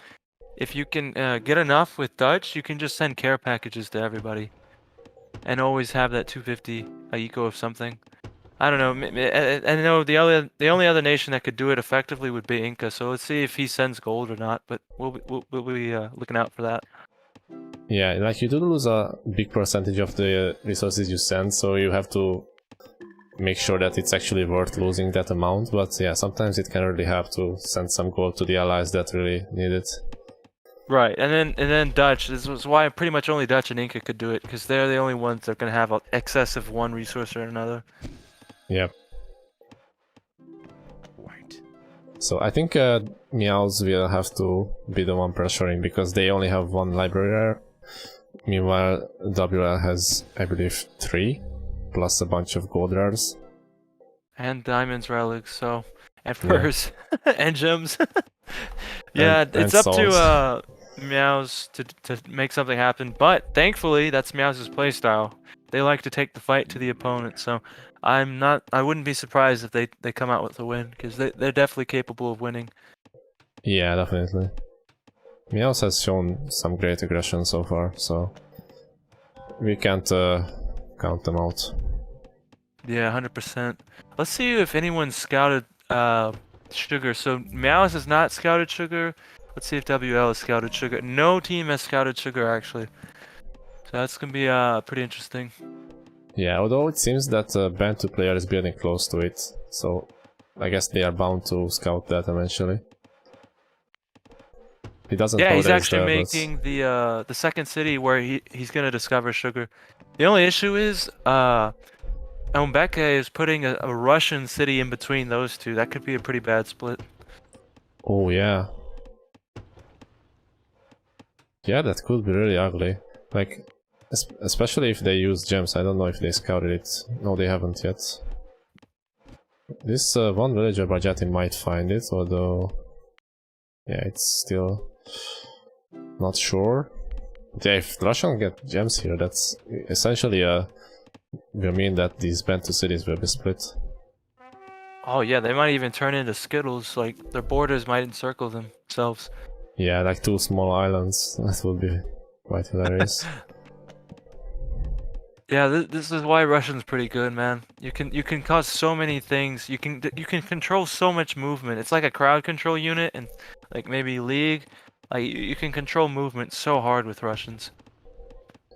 Proles built his second city in a weird spot. I don't like it because they can't really reinforce each other with the Russian player this way. I don't know. It's not... yeah, that there's a giant wall. It's true. And they are both contesting sugar without even knowing it. That's kinda insane. Oh man. Yeah. When somebody raids and walks through that path, that's when they'll find it, I bet. WL still doesn't know about gems, and neither does Meowz. Yeah, so I know we talked a lot about the rares, but on Mesa, rares are pretty hard to find, just because the terrain's so hard. So actually, this is where I think Spanish does pretty well on Mesa, because you can find every single rare. But yeah, so then WL won't be using all its rares available, so this could be actually a pretty even game. Yeah, I would agree that Spain is a good pick. Like, I think last year, both PLE and EA has used Spain on this map, and it's really useful because you can scout everything without any troubles. So, right, yeah. and yeah, and then rares make a huge difference. So I think a lot of people don't think about that as well. I guess you did as well, so that's good. Good to know. But if you look at one thing that's popping up as a concern, if you look at Korean city, Yeah. he's Koreans, and Russia city is a mile away, and his second city is so far. And the only thing good about Koreans is the militia pool, and it's freaking Russian. So I think good luck with that. It's looking very bad for Meowz. And they are not even using gems, so like I guess Koreans can throw down a temple, but it's not gonna help that much. And yeah, Wujin did say that so far. Wujin did say that he's gonna rush Russians, but how? I just don't see it. Like Proles can rotate around and help. This is such a bad position for Koreans here. I don't like it. Yeah, it's just no. This is another reason why Russians are good. And if you look right now, Tino's actually going for Civ 2.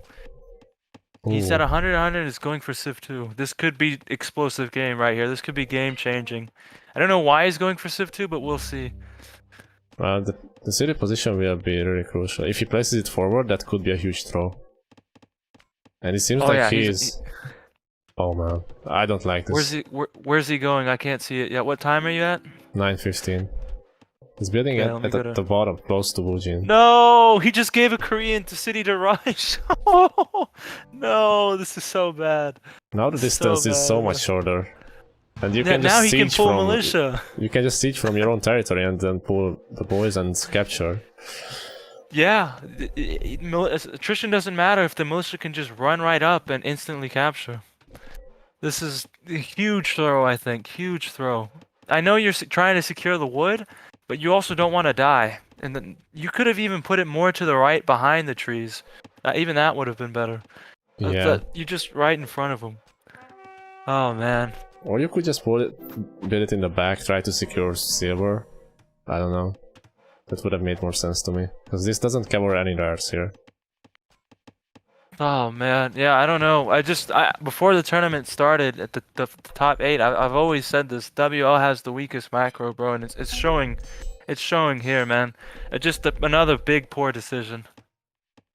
But if you look in the middle, though, like we said, the two Bantu cities actually got split with the Civ 2. There's a giant, like, I don't know, it looks like a bone or something. Yeah, You and know? there's not even a temple for TNO yet, so... If he finds gems, I want to see this. Hopefully he goes to gems. Oh, man. Japanese built Colossus here, and Colossus with diamonds and Japanese is an insane combo. Who is that, Proles? Yeah, man, Proles is a booming type anyways, so... Makes sense for his pro style, and he has silver relics, furs, tobacco, diamonds. There's no way, man. He's looking to carry this game. Okay, I have no clue what's going on anymore. Wujin just went for Civ 2 as well. But why? Wait, where's Wujin? Is he blue? He's yellow. Oh, yellow. Like, what? TNO just gave you an opportunity to rush and now you're just doing nothing. Covering the bootcamp in the bank, which also doesn't cover any rares, so... I just don't understand. And the only reason you go get the third city is you're going to boom. So, just another throw. At least this throw counteracted TNO's throw, so I guess they're back on even terms. Yeah, the counter throw. Yeah. He just wants us to have a good game, bro. This is such a strange game. I don't understand these decisions at all. Yeah, dude, it's the old version. It's throwing him off. Everybody's playing crazy. Look on the left side. Flames is actually elephant raiding. I don't know if you've played with Flames a lot, but Flames loves the elephant raid, and he does it very well. Yeah, I've faced it. It's really annoying. Yeah, man, he does it very well. Elephants are really obnoxious because, like, you need a lot of units to counter them or a senator. And it looks like neither of these players has senator yet, so these elephants are gonna stick around for a bit longer. Yeah, and Dane even pulled every single villager. This is a huge mistake. You only need to pull the villagers that are on the side of the elephants, because they're pretty slow, actually. You don't need to pull everything. Yeah, it's like... his whole wood economy is just idle at the moment. Like, this is the perfect example of you don't need to kill villagers to cause eco damage. Yeah, because people will make pretty bad mistakes like that.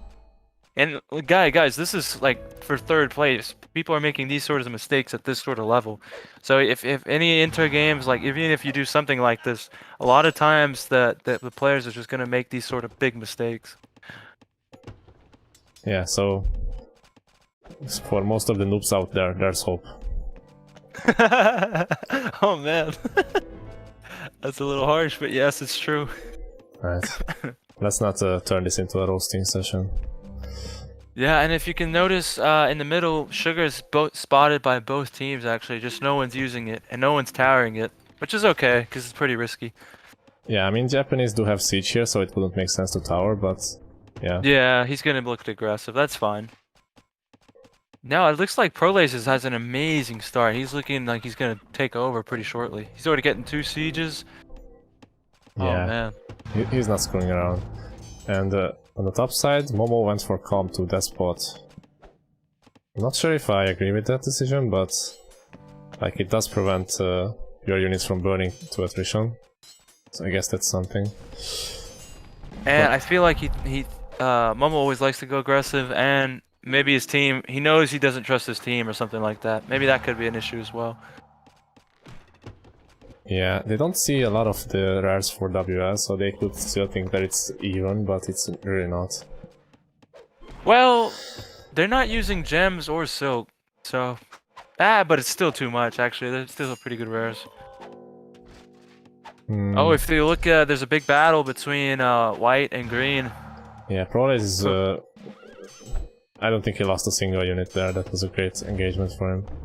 And he didn't even lose the sieges, so... Yeah, no. Prolase, I'm telling you guys, Prolase's micro is top tier, and he's a pretty solid player if he's in the right mindset, so I think he's gonna roll. Big fight on the top as well. I think Momo is also throwing up a little.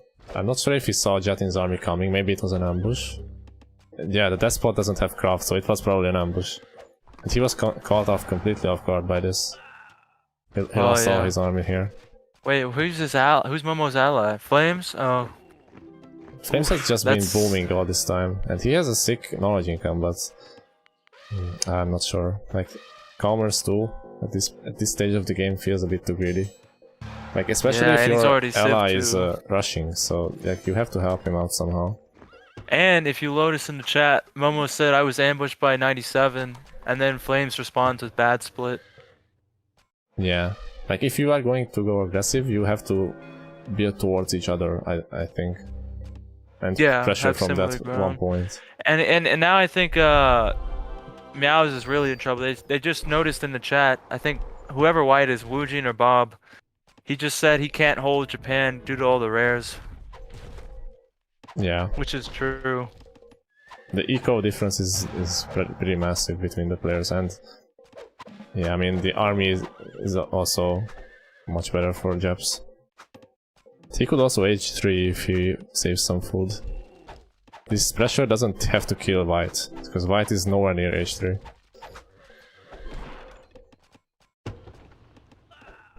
Now Inca and French are pressuring. And they're using the split too. If you notice, they're going straight to split them. This is a good call. I mean, they were already kind of split, so it's Flames also only has elephants, and the elephants are perfectly countered by these massive phalanx, so that's really good by WR. Momo moves in from the flank. I don't think it's gonna be quite enough. WR has a lot more units here. Yeah, man. And Momo has a bunch of hoplites, and they have a bunch of archers. Oh no. I mean, it looks pretty even, I'm not sure. Yeah, but the French healing will really come in clutch here, because all these remaining troops will just heal themselves back up. And I think Flames also lost his senator, that was a big loss. And he's just now queuing archers. I think this should have been done a long time ago, and he would also need a lot more production, like 2 barracks. Like, you just can't spend your resources like this.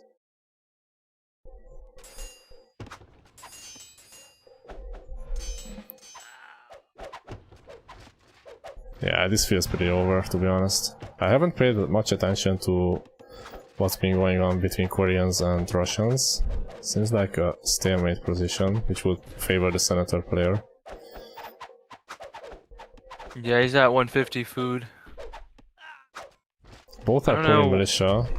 I think Korean player has more army, so he will capture the city. Yeah, I don't know. What time are you at? I'm at 1720. He does capture the city, and TNO will have to run back. But I think he will be fine, because the militia will not be able to pressure Moscow. Like, this will be a stalemate here. Look, take a look at this. Koreans went Civ to Despot and still took the city. That's how bad this front city was. It's just, like, just terrible, I guess. I don't know what to say. I know I'm being harsh, but it's just the reality. But then again, it's tournament pressures and all that sort of things, and we all know Tino's a great player, so he can make some mistakes. Big move by Momo. He has 3 sieges and a huge army. Meanwhile, Flames is holding off the 2 players. Oh my god, this could turn the game right here. Yeah, what the heck? We turned around and now they're winning over here. If you look, Flames Zico is still fine. Holy cow, this could turn around. And he can buy to age and get instant elephants, and they can pressure the cap. This might actually be it. Dane is aging, Holy but he cow. lost all the army. This cap is going down 100%. There's no way he's going to hold this. Oh no. No way! Oh no! Oh my god, did you see it? I think he's gonna get the cap. He does get the cap, oh my god. Yeah, holy cow. Momo with What his a aggression game. is insane, man. What a throw, bro. Holy cow. What a play by Flames and Momo. What a play, guys. Look at this. I mean, we went bot side. We went bot side and now we go back top side. It's completely flipped. Holy cow, what a play. Probably is slowly pushing here. He has a massive eco. I don't want to call it just yet because Pro is just doing so much better than Bento player is. Holy cow. 200, 200, 150, 200. Yeah, his eco's insane. He could 2v1 at this point. And I don't know, I think they have to just combine armies and try to take the cap back. But Jetin already wasted all his army. So that was a big blunder, I would say. Oh man, there's no way. Oh my god. Flames is also aging, so what a play. He will get crossbow and the elephant upgrade for free. So, no, that's game. That's game. I think it's game. Momo is also will take aging. too long. Yeah. Holy cow, what a play. No, I mean, we went bot side because we thought it was lost, and we go back top and they're completely winning. What the heck just happened? Wow. What a play. This is how this Despot can snowball out of control if you do the right moves. Yeah, Despot, I keep telling Mentalist and other people, Despot is pretty unstoppable, I think, if played right. You can do so many things. It's very micro-intensive, but it's very doable at the same time. And like, even though Momo lost all his initial army, Cotton and Despot with cheap units allowed for such a cheap reproduction of army, and he also has horses.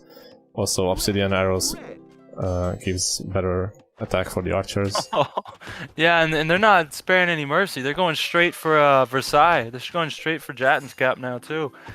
Yeah, I mean, what's gonna stop them? Jetin has no army left, so... Oh, man. Poor Proles. He was gonna get an MVP. Oh, man. Well, he still can if he carries his team to victory. Yeah, I mean... I don't know. To me, it looks pretty over, but we'll see what happens.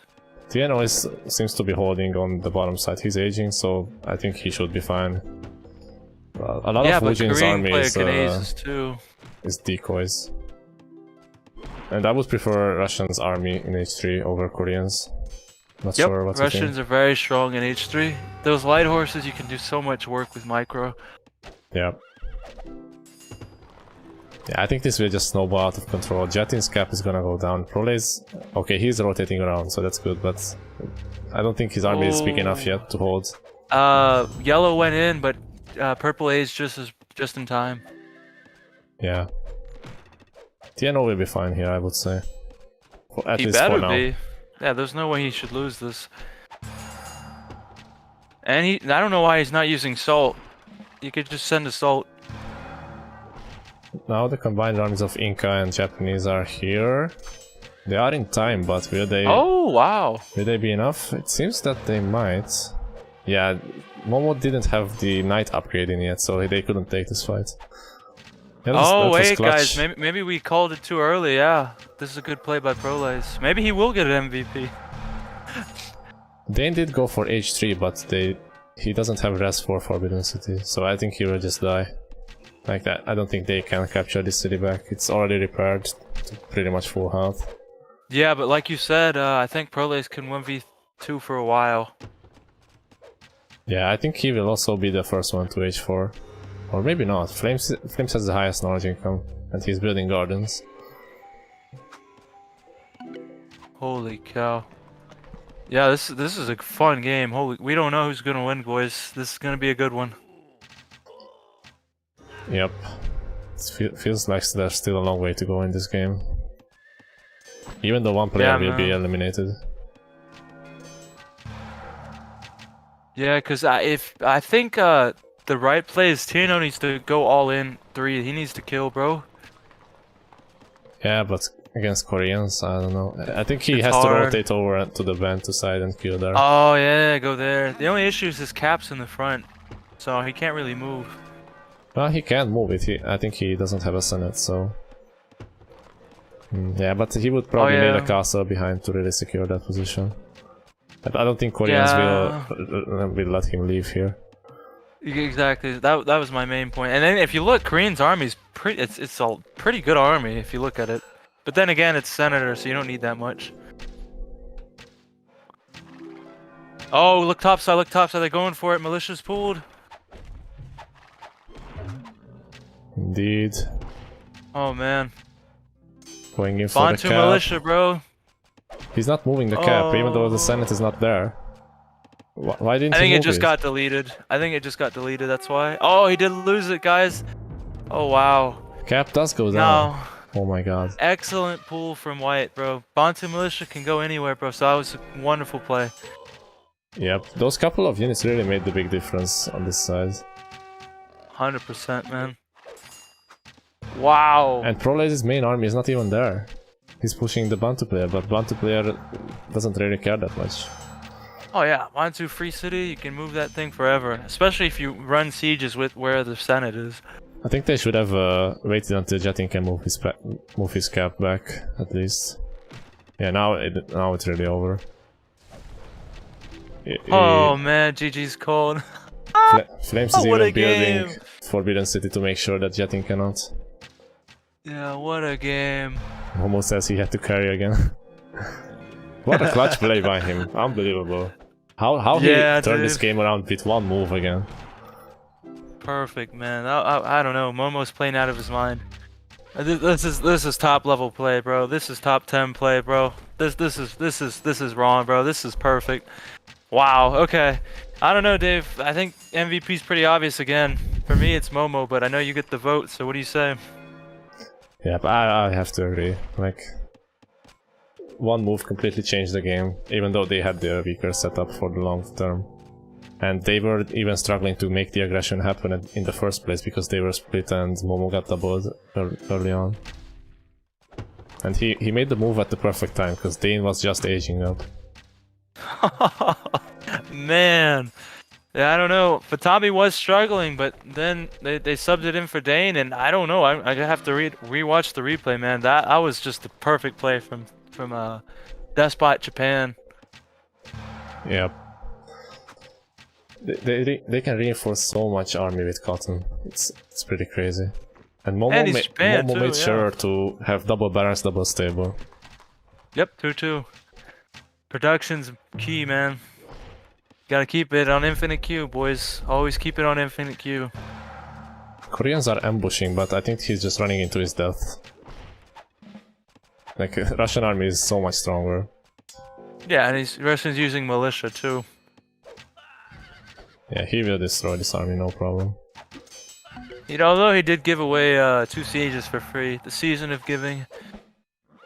And his fort's being shot. I don't know what Tino's doing here, but interesting play. Yeah, I don't think Prolaze can quite kill 3 people at this point.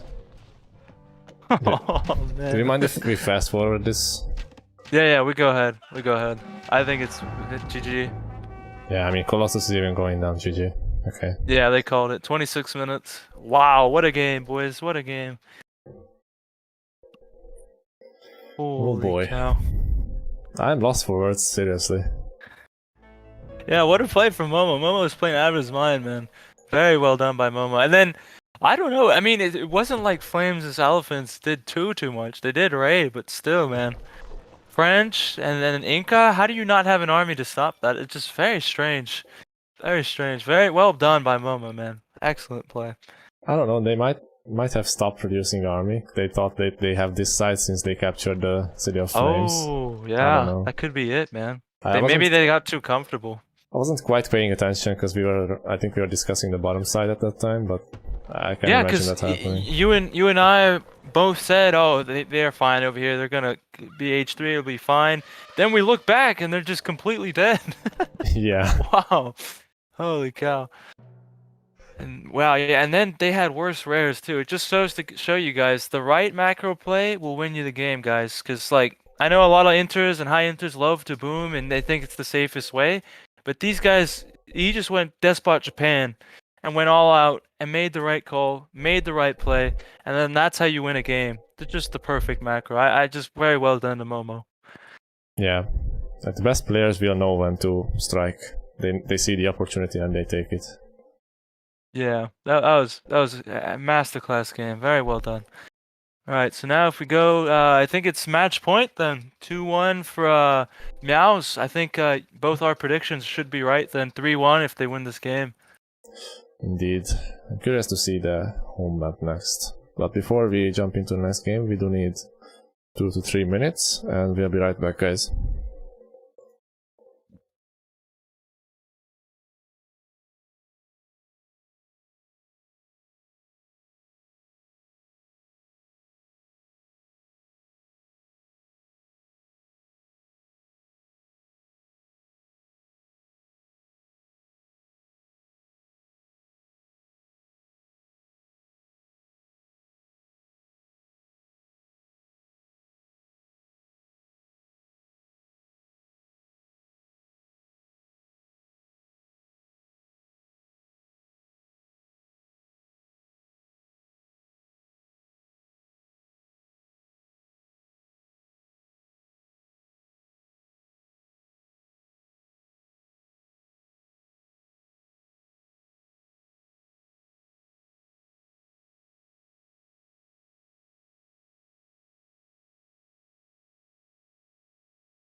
Alright, game 4.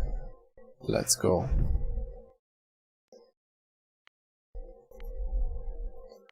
Not sure if you're here. Yeah, I'm here, bro. Okay. I'm at 0-0. I'm Yep. ready to go, just wherever you are. At 3, 2, 1, go. Go. Map is Himalayas, so WR picked this map. And it's 3v3, so I'm Yeah, not sure interesting. if that was a conscious decision or someone just had to leave. I think I'm gonna be the mean one just because I'm friends with the WL people, but And I guess Flames as well from Meowz. But I'm willing to say Jan made a executive decision. I don't know. Fatabi and Dane were struggling pretty hard, so I guess 3v3. They think they have better chances. And then again, these three are the strongest in WL, so I think it's a good choice. It's okay, because I don't know, Fatabi and Dane having some tourney nerves, so I think it's okay. Yeah, it might be the case. I don't really know what the exact reason was. Like, we obviously can't know because it's their decision only. Right, it could have been time. But you're right that this is their top 3 lineup, I would say. So yeah, it makes sense to go with the best you got. And by the way, it's a match point, so yeah. Flames did message me. He said it's Bob. Where's it go? It's Bob, him, and Momo that are playing in this game. So Flames, Bob, and Momo are playing right now. Yeah, so we were right about Spooky being Bob and Ujin being what's it called, Snoopy. Yeah, that's right then. So if we can take a look at the nations, if you'd like to scroll over them, we notice Flames actually has Lakota. Yep. And right off the bat, just like I'm already thinking they're gonna just close it out, and our predictions are gonna be right. Lakota's pretty hard to beat, man. So what do you think so far as well? They also have Inca, which oh they man, I just noticed that for this map, it seems. It's a bit strange that WL would pick this map, since Meowz did have Inca left. I'm not sure if that was a good decision. Yeah, that may have been a huge mistake, man. Inca, Lakota. Inca one of the strongest on this one. Lakota always the strongest. No, man, that's too much, man. Let's see what WL has. WL has Turks for TNO, Americans for Proles, and Koreans for Jatun. Yeah, I would definitely give the edge to Meowz here. Like, the thing with Lakota on this map is that there are so many rares in the middle, you can just grab so many, and your team will have access to more rares in general. It's like similar to how important it is to grab the center on Aussie Outback, because you would just have more rares. And I think Lakota is a brilliant pick on this map for that reason. Yeah, and then with Lakota, you're always expected to win. I don't know. That's my philosophy, at least. They're just so strong. They need a nerf if we had nerfs, but we don't. So they'll always be strong. Yeah, Lakota would be great on any map, pretty much. Yeah, and then I also enjoy the Russians pick. I think Russians is better than Koreans here, just because Koreans can't match the boom, and Russians have a stronger army. So. Yeah, I agree. Yeah, Koreans are great for a rush scenario, but exactly on this map it's tough. Unless you are really close to your opponent, which they are not, unless Lakota builds really close, but he can just build conservatively, a bit more behind, and still capture important resources. Yeah, and then in the chat, even Emerald Mage is questioning why would WL pick Himalayas when Inca's still available. Just huge macro mistake. And again, I think WL's lack of macro is really showing through, man, because there's just these big mistakes you just can't be making at this sort of level. Well, in a way, it I can understand why they did this, because even if they win like, let's say they pick a water map and they win, Meowz could still go for land map and go for Inca. So like, just because they are in a losing position, it's never gonna be great for them either way. Yeah, and then Mentalist's theory about game 1 is coming through. Notice how we said it would come through later? Well, it's finally hitting, because they picked Bantu, Lakota, Nubians, 3 very versatile picks, all in game 1. So there's just not a lot of wiggle room after you take the 3 most versatile picks, I think. Yeah, and especially with how the home maps are, like, if you lose that many games, that you will be forced to play on a uncomfortable setting at some point, if you waste the good nations early. Yeah, and if you could pan the rares, if you could go through the rares, that'd be great. Now. Yep. So Meow's side, they have marble, peacocks, silk. There's dye, silver, salt, and gems towards the middle. Also spice to the left. And yeah, they could potentially have a lot more because they have Lakota. There are 2 Peppies in the middle. And also relics on the right side. That could easily be captured by Lakota. And on the WS side, they have copper, not really interesting, amber, bison, wool, cotton. I guess Peppy can be captured, but yeah, it's still a bit exposed, and they have horses and tobacco. Yeah, I think Meowz definitely have the better share of rares, especially with the potential of Lakota grabbing that more land. And Yeah, also he could Russians. But the issue might be, though, if Jatten plays it right.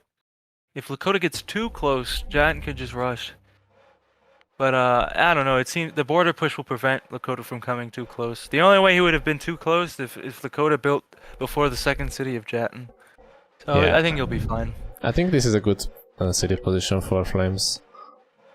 Because Yeah, dude. it's far enough away that you would not get instantly rushed. And Yeah. they do see gems, which I assume Lakota will tower, so that gives you that much more room to defend. Yeah, and then I don't know if you've played against Flames with Lakota, but his Lakota is nasty, bro. He is a nice Lakota. So I don't know, Jatten's gonna have to pull like championship performance to deal with this, because I don't know, Lakota's on Flames is pretty strong. Yeah. And like if Flames does get attrition early on, then he will be unpushable. Yeah, and it's just gonna dust him, man. Koreans are so slow, so slow. Lakota will be so much faster to next stage. Yeah, with Pappy, Silk, man, and Peacocks, oh no. And Furs, bro, this is, and Dye, oh my god, they have all the knowledge rares. They have all 4. Yeah. So I think WL has to rush, and they're not rushers, so this is already looking pretty bad. WL also only sees one of the 2 Peppies. The other Peppy is much safer, but they don't see it. Oh no. Oh yeah, let's check the ruins. I missed that they have sugar on the top. That could be a really good tool for rushing. And they have Turks, they do have Turks. Yeah, they also have what's it called? Wool to make militias. Yeah, if you could pull up the game stats and show the ruins too, so we can see who got the good ruins with Lakota in the game. Not Lakota. Inca player got the most ruins. What? Little strange. Yeah, that's strange. I mean, I think there are not as many ruins on this map as on others, but still 125 is really weak for Lakota. And there are a lot of black spots remaining on the map. Like, I think this could have been bad scouting by Flames. Like with Lakota, you have to just scout everything. Like you have no reason not to do that.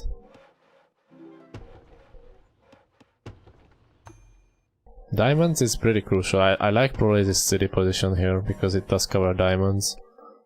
And they will need that whether or not they go for rush or boom. Diamonds is great for both. But I think this setup forces them to rush. I don't know. They have to. Alright man, something just came up, so I actually have to go. So I have to leave midstream, guys, but I have to take care of something. Alright. Sorry about that, Dave. I'm not gonna leave you here solo, but I know you do a great job, and I think you'll do great. So sorry about that, man. I'm gonna head out though. Alright, no problem. Thanks for coming. It was great. Yeah, man. Have a good one. Alright, bye bye. See ya.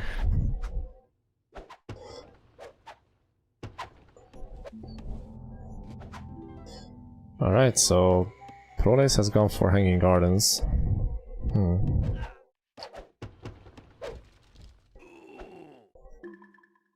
I don't know. Maybe Colossus would have been better just because they don't really have the boom rares, so if it's a boom game, then Meowz will still have the edge with all these library rares.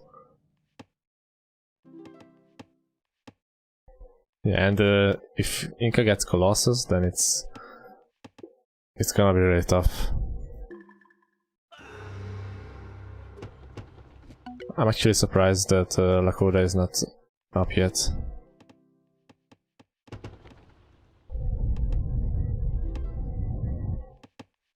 Momo wants to end the series already. I think it would be the safe choice to build Colossus.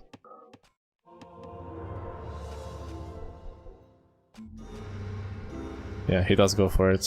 I think that's a good call. I think it would have been better to get Colossus as Americans here. It would give you so much pop space and you could just spam army infinitely.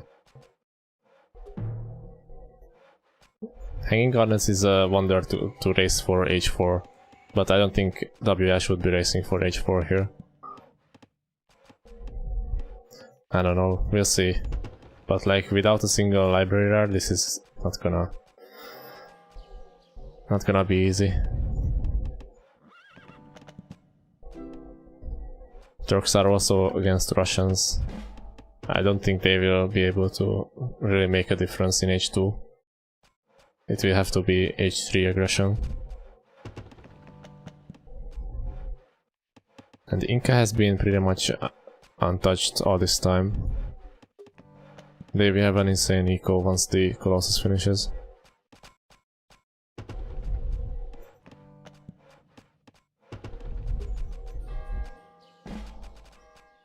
It is getting pretty late where I am right now, so I will fast forward a bit. Also, I don't have a co-caster to sync with, so it will be fine. I hope you guys don't mind. Because not much is happening right now anyway.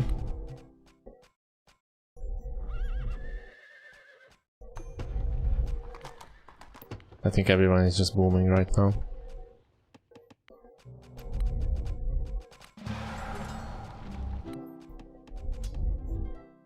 Some small raids on both sides.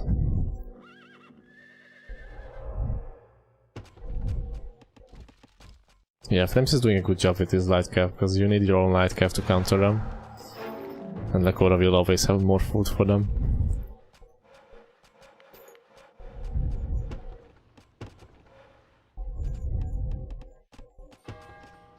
Yeah, look at that, 220 gold already. They also have Silk, so... Yeah, I mean, I don't know how they will stop this Inca. With Commerce to Senator and Colossus. It's gonna be insane economy for him. Americans are ahead in knowledge for the time being. But like I said, they don't have a single library there. They haven't scouted Pappy here. Which would be a huge help for them. But they don't see it, so... They don't have access to any library rares. Meanwhile, Meowz has access to... like 3.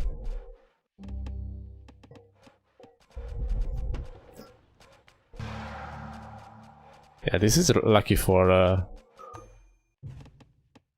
WI that Lakota player didn't scout this. Because now Jetin can use this and kinda catch up with the boom, although... Yeah, attrition will kill this merchant eventually. It's really good that Flames got attrition, because it will be much harder to raid him. And he also unknowingly kills this merchant for Jetin. Pyramids for Momo. Yes.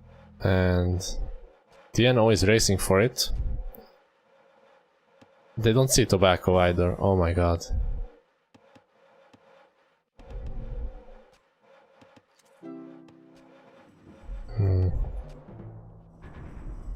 I don't think Momo noticed. Or has he? Okay, they are going to raid it together. Yeah, that makes sense. But you would need more villagers, yeah, there we go.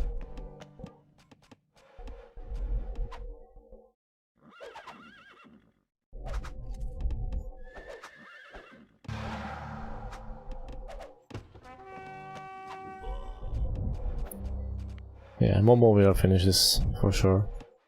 I think it's a bit of an overkill to pull this many villagers.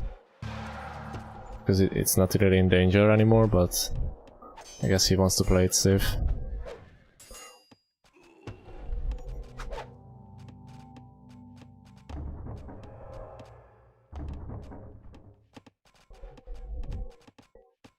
Actually, Jetin and Proles will be the first to go H3. But that just gives even cheaper H to the other team. I think the other team will be aiming for H4. With these rares and the wonders.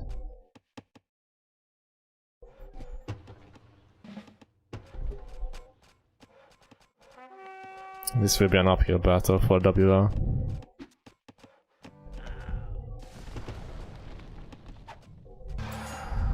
Turk player is not really contributing anything right now. His only bonus will be the cheap military. Doesn't look like he will go for an H3 push. And I mean, Bob's knowledge is also insanely good. Peppy, Die. Silver Furs. They have 4 library rares. Wait, they also have Silk, right? Yeah. So they have all 5 library rares. That is nuts. Like, you just cannot outboom against that. There's no way. Even if you had Hanging Garden and 3 full universities, it's not gonna happen. Okay, big move by Proles here. He ambushed and has 2 catapults, a bunch of heavies, but Momo did age in time, so I think he should be fine, although he doesn't really have an army. No. Well, he does, but they are scattered all across the map because he's been raiding. Yeah, this is really nice. I like this move by Proles. They have to do something to get an edge. I'm just not sure if 1 city will be enough. But yeah, really good move by him. Koreans are also pressuring. They make sure that Lakota can't rotate over. But I mean, if we look at the libraries, I think Meowz is way ahead.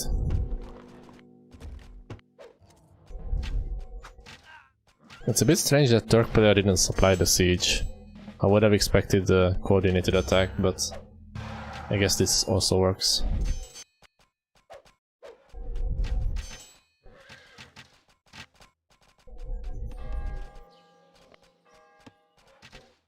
But I mean, it doesn't look like Momo took a big hit with that. His eco is still very strong. He's still raiding in the back.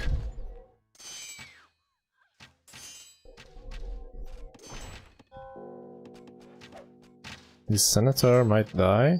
Okay, he saves it. Meowz are in a bit of a pickle now, but if they combine armies, I think they can easily hold this side. It's much easier for Flames to go around here than for Jetin. So Jetin will have to make a sneaky move, and it looks like that's exactly what he's going for. The Senate is not raised, so in theory he could go for that, but he doesn't know that it's still there, so... yeah. I don't know. I think he should just keep pressuring the front city. He also doesn't see the castle here.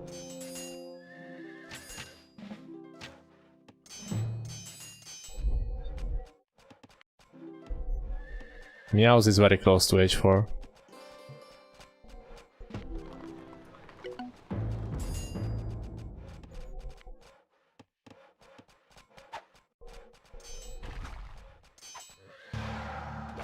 Okay, so Jetin did end up going for this city, which is also the most exposed.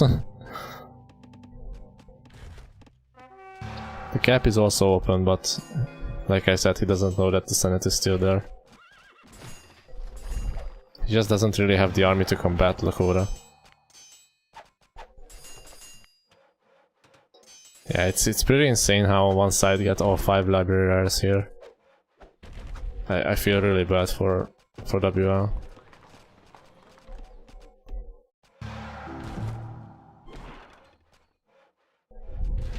And on this map as well, where it's so easy to dig in and defend.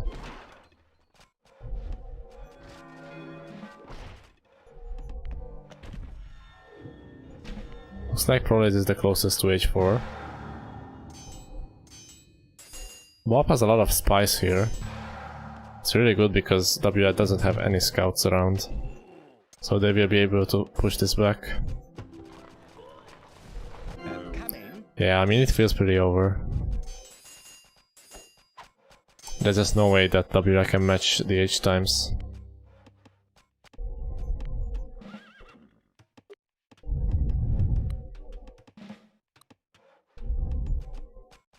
Wait for my signal to attack. I need wealth, alright? Wealth. bo5 is H4.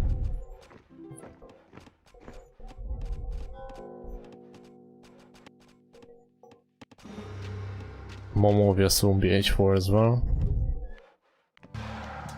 Guess Prolis can also quick up.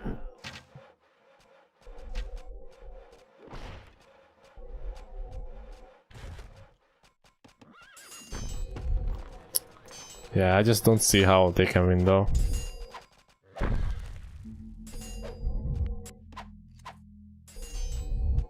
The fact that the Lakota player was able to grab Pepe like that just really sealed it, because otherwise WL would have at least one library rare, and this would be a really strong one, and they would also deny it to Meowz. But this way they don't even have a single one. And you just can't fight H4 armies with H3. There is no way.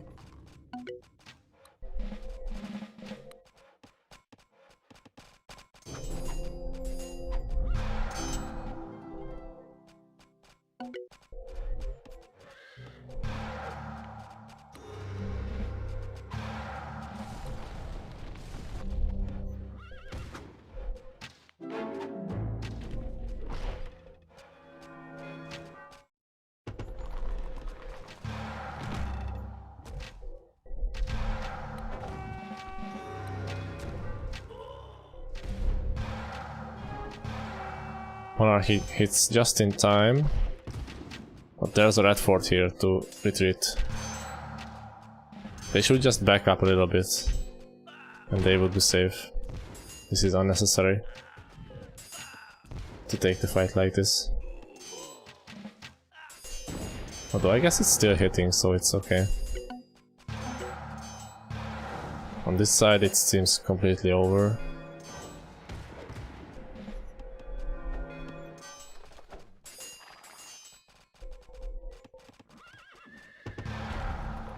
Yeah, if you don't mind, I'm gonna fast forward through most of this.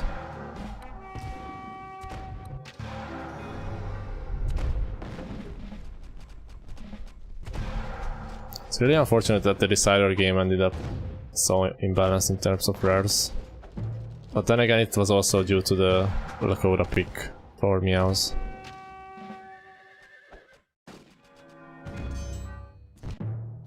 Like against Lakota, they had no chance to grab Papyrus.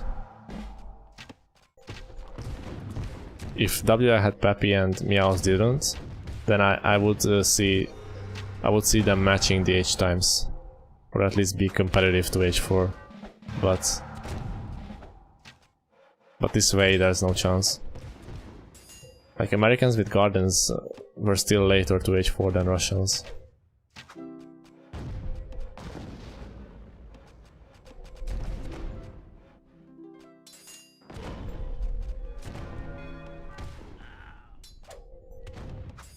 Oh my god, the Senate got denied by Flames.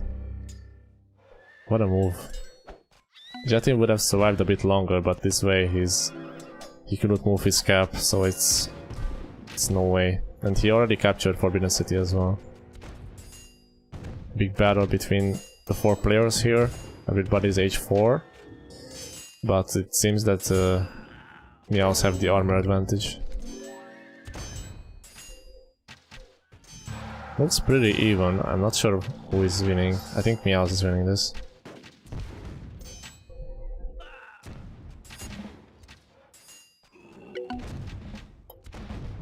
Or not. Looks pretty even.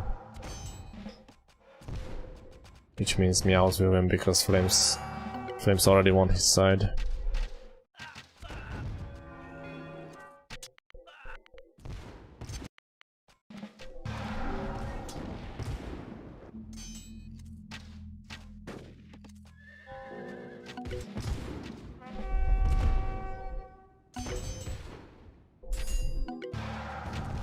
Let's watch the fight for a bit.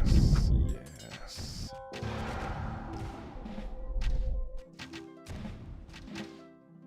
GG. Yeah.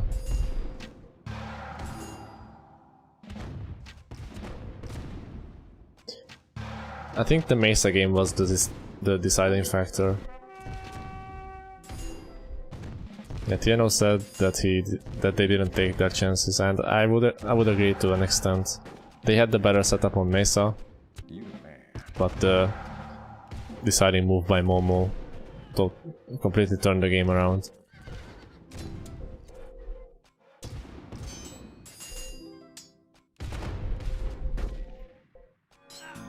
Yes.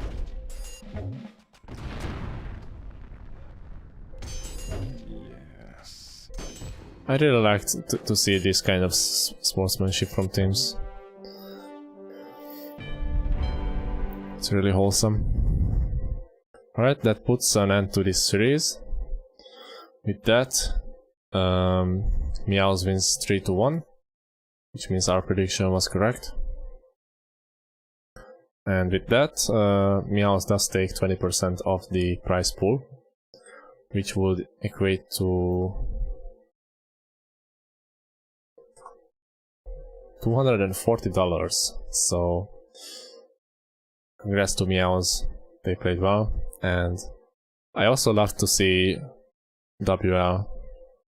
These were top tier teams, and I hope to see them again in one form or another. So thanks for playing, guys. It was a lot of fun to cast these games. If any of you would like to join me for an interview, I will be here for about 5 minutes. It doesn't matter if you are on the winner or loser team. I will just update the overlay, and I'll be back in a couple of minutes.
Alright guys, we are back.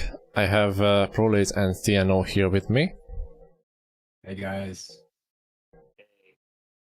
So I haven't really prepared questions, so I will just kind of wing it, and I hope that's okay. So my first question will be, are you satisfied with your performance in this tournament overall? Well, I am happy to have played, obviously, and yeah, okay, I'm diverting from the question. Yeah, I'm satisfied, but at the same time I know like we could, like, in my delusional mind, we could have won this tournament. It's just, yeah, we did stuff that was not very smart, and I think it's just inexperience. We haven't, I mean, like EL, for example, or TOF, they have played with each other in like more than one tournament already, so they kind of have a feel for each other. And I think for us, maybe having this lineup for the first time, we made mistakes that shouldn't have happened. And but yeah, anyway, I'm happy with the results. It's just, I think we could have done much better. I'm not happy with the results, but I'm happy with you know, we had our moments in this tournament. You know, like beating AZ was definitely very sweet for me personally, and you know, hopefully I'm speaking for the rest of the team as well, and for the Raw community at large. So I was not originally planning to play Nomadium 3 at all. So, you know, just having this opportunity and, you know, playing with the great teammates at WL was very much a privilege. And I appreciated that. Obviously, you know, I also think we could have done better in this tournament, but we didn't. And I do think the teams that beat us totally deserved their wins. So, yeah, congratulations to them. You know what? Fuck it. I'm just gonna say it. I think we could have won the tournament. Like, I just legit believe that, but obviously we didn't. Like, legit, we could have won the tournament if we didn't through the games we did. I think we could have beat you, Dave, in the semifinals, but we didn't. But yeah, it's all good. Yeah, I think that was a nice summary by you guys. Like, this was the first time you ever played together, except for like a couple people. Like you and Jatin played together, but yeah, it was Fatabi being kind of the new guy. Like, he was like an intern, like a couple months before the tournament even. Yeah, I definitely see a lot of potential for you guys. Like, I think you are right in saying that you could have done better, but at the same time, you can't expect too much of yourself when you are just a newly formed team and you haven't had to practice that much. Yeah. So let's talk a bit through the games, starting with Sahara. First of all, I don't actually remember that it was a predetermined map or not. Did you guys agree on that, or how was that decided? I think we just kind of said, what map works for you? Said Sahara, and it works for us too. So that's how we picked it. There isn't anything too special about how we selected it. Ah, okay. So, how did you feel? When did that game turn around for you? Because it did look a bit grim on the top side, at least. I think what really saved the top side is me being Nubians. Because if you saw, like, I had like, you know, they forced me to go mill 1 with their stupid mill 1. So that was sucky for me, kinda. But at the same time, being Nubians, I really recovered fast from that. And from like early classical, I started to regain my footing. And even though I barely had villagers collecting resources, I still had a sick eco thanks to the rares. And that really helped me to like spam archers and help hold Chat and Scap there. And like from that moment, like they needed to use their momentum to kill Jatin as fast as possible, because when you give Nubians like a little bit of time, they're recovering and spamming archers and just holding with the center. And I think, yeah, after that first push, that was bad for us. But after that, we just recovered simply because of my Nubians. And also Lakota actually kind of recovers fast as well. You know, you just spam villagers and that's how you get your eco up. Yeah. Yeah, I mean, I agree with that assessment. And to be honest, I feel like our game plan when we saw that they were going to be aggressive was very good. You know, Jackson was planning to give up that first city, and that brought us enough space to I went up top to go for the triple, and Pearlie's recovered very quickly as he mentioned. So we were able to withhold the storm, and then at bottom I think Meowz also rushed. So it was a very all-in commitment for them, and they didn't kill Fatabi. So that gave us enough space to make a comeback in the later parts of the game. Yeah, indeed. It did look like Meowz went very all-in. Every single player was rushing. Meanwhile, on your side, at least 2 players were kind of booming and defending at the same time. So it definitely worked out better for you guys in the long run. And it was a really good teamwork to cover Jet when it was really needed. Alright, moving on to game 2, which was Aussie Outback. A game that ended quite fast. I'm not exactly sure. Fast. Well, I would like to ask Fatabi, but he's not here, so I guess you guys will have to fill in. But was it planned out that Mongol player will get the Wonder, or was that something that... About that, no, it was not planned out. I mean, I think Fatabi went for it, and I don't think it's a bad idea, right? I mean, Mongo's obviously got a ton of resources, but Fatabi didn't get Ancient Age Towers to have Classical Age Militia for both Game 1 and Game 2, and I think that did not help him with defending Classical Age rushes, which is something that Meowz is very good at. So they did they were good at what they're doing, and they did what they were planning to do. So power to them. That was a very smart move. So that basically knocked out Fatabi very early, and we had no way back from into the game when it's no way. Caps like this early, you can't really recover from that. And I think. I don't know. I won't go in too much detail, but I think what screwed Fatabi was going Civics and also going HG. That's not a very good combo because on a map like Aussie, people have wealth, people have all the resources they need to execute their plans. So if you want to go for a fast classical rush, it's easy to do so because you have all the wealth you need and blah blah blah. Also, they had furs and diamonds, so that's a good setup for Momo there to execute his rush with China.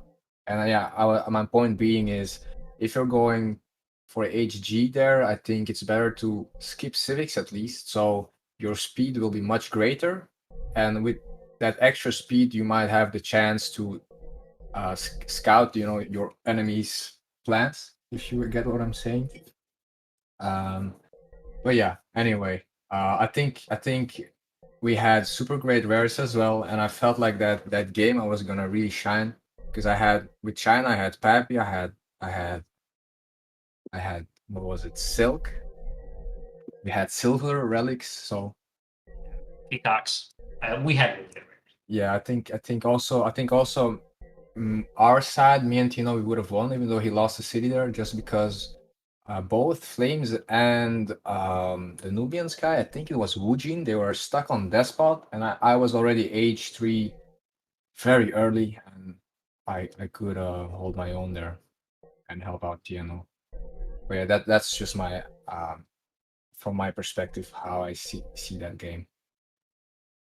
Yeah, it's a pretty good assessment. I would agree with most of what you said. Yeah, it's just really easy to sometimes to forget a tower, and it's such a crucial building to have. Because if you lose your cap and you don't have a tower, you can't even pull militia to capture it back, so yeah, it was really just over at that point, unfortunately. Moving on to game 3, which was Southwest Mesa, which was also your guys' pick. And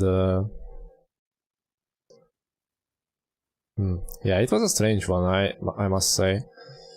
Unfortunately, both of you were at the bottom, so you probably won't be able to answer what happened with No, Jet I watched and the Dane. replays. So. Yeah, I watched the replays as well, my friend. So I think the cast missed half of it, but what exactly went wrong with French and Inca there? I think, as Fatabi would say, the macro. I think having the rares we had, I mean, I get it. We kind of had good rush rares. We could argue that only because of the diamonds and furs. I get it. You might seem tempted to go for a rush, but I think a better play would have been to just play defensive. I mean, Inca with Senator. I mean, I don't care if your opponent is Jabs with Despot. You're never gonna kill a Inca guy in a rush like that, even with Japanese Despot, because Inca guy just spams 2 towers or 3 towers behind his city, spams archers. I mean, being Inca, making archers is almost free because you have all the wealth you need. Wood is in abundance on a map like Southwest Mesa. So I think the defense would have been better there. So, but I mean, okay, so I'm just talking what I think would have been a better game plan. But besides that, I think yeah, going double despot, you need to like snowball and keep getting cities. But they only got 1 city, I think. I'm not sure. And after that, they didn't do much damage, while the other side just kind of probably outboomed them or whatever. I don't know. That's how it's. Yeah, I mean, I agree with you. I mean, given our rares, I think our entire game plan was wrong. We should have been defensive. Our rares were much better. We had silver. I think we had furs. We had gems. Relics, diamonds. Yeah, relics, diamonds. Very good rares. So I think going double despot was probably not the right move. If it was double center, and say if our Inca player's city was built behind the big forest rather than like sideways, so that both cities were exposed, I think we could have been better set up to play the long game and eventually win.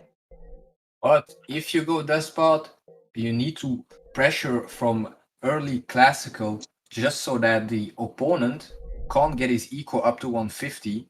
Your opponent will be forced to spam army, but you have despot, and you're making army for you is slightly cheaper. So you know it's beneficial for you with the despot to force your enemy to make units, and you should be able to like rush the city and get the city, and from there on you should just try to snowball it and keep pressuring. And also, I think credit where credit is due. I think their Indian player, I forgot who it is, was Flames. very smart. Yeah, Flames played a very good defensive game against Inca and French Rush. He had the elephant numbers to essentially push back any, classical age push.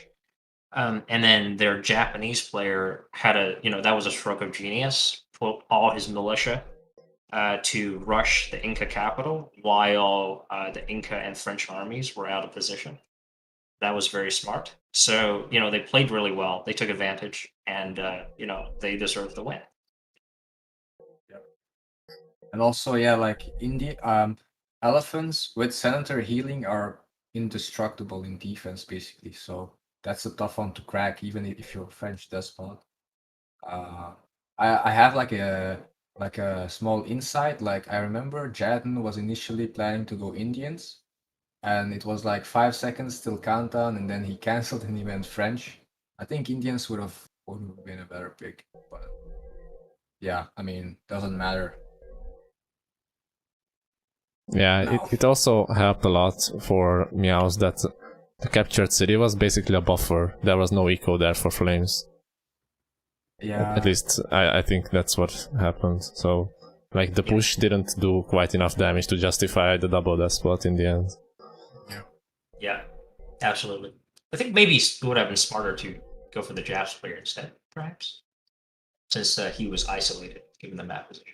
But no point talking about that now, unfortunately. Yeah, we're just talking, We're just talking. Alright, and the next map was Himalayas, which unfortunately spawned really imbalanced rares overall. I think Meowz had all 5 library rares, And that was partly due to them having Lakota as well, because they could Bro, cover we the missed Peppy. we missed the Pappy of our own. I'm so sad. Yeah, If it was in my territory, if I would have towered it, at least we would have had that Pappy.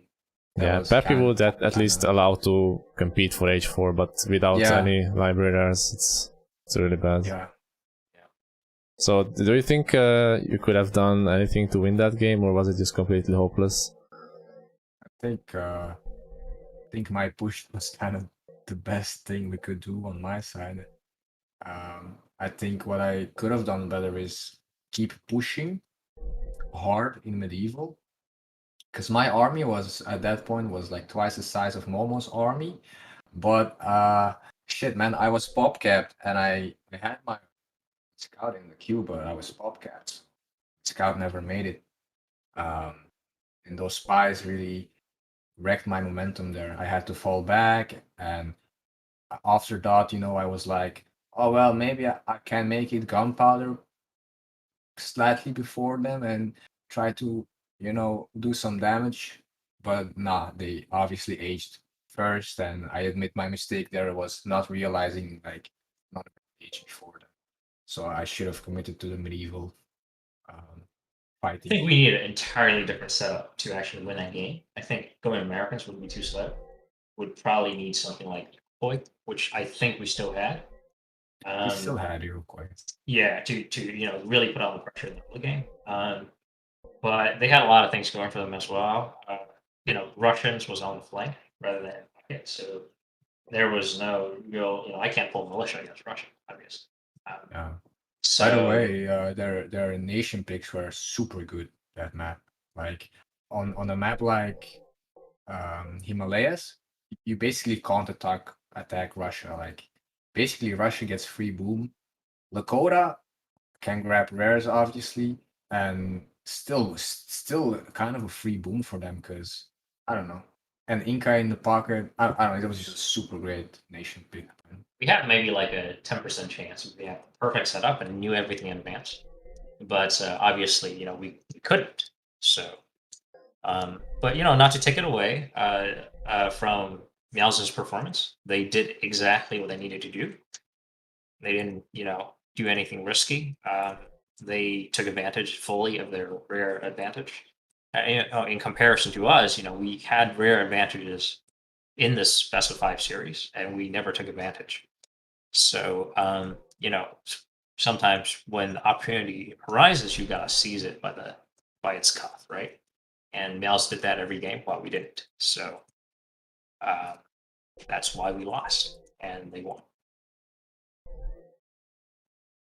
All right. I'm really glad to say that you guys are like learning from these things. It's nothing too bad. Like you will definitely perform better next time. So maybe Nomadium 4 WL can win the title. Yeah, just about that. I guess this is as good of an opportunity as any, but just announcing that I will not be playing in Nomadium 4 or any run tournaments in the future, as I will be, I will no longer have the opportunity or the time to play competitively, as I will be doing something very time intensive starting in the fall. But I do agree with you, Dave, that I think if this WL team stays together, it has the opportunity to do great things in the next tournament. Yeah, sad. I'm sad, but yeah, it's all good. Yeah, it's always a big loss to lose great players from the competitive scene, but I guess life comes first, so completely understandable. I hope it works out for you. This game, I think I've been playing this game since 2005. I still remember back when I first got Thrones and Patriots, the most popular online format was Infinite Resources in Enlightenment Age, and those were really fun. I think Nomad hadn't even been a thing when I first started playing Rise of Nations. So it's a really great game. I hope there will be a remaster of this game and some publicity that will make this community much bigger than it currently is, and for this game to kind of get the respect that it deserves, but currently does not have. Yeah, I would agree with that. It's such a shame that like lack of dev support and such things limit this game's potential so much.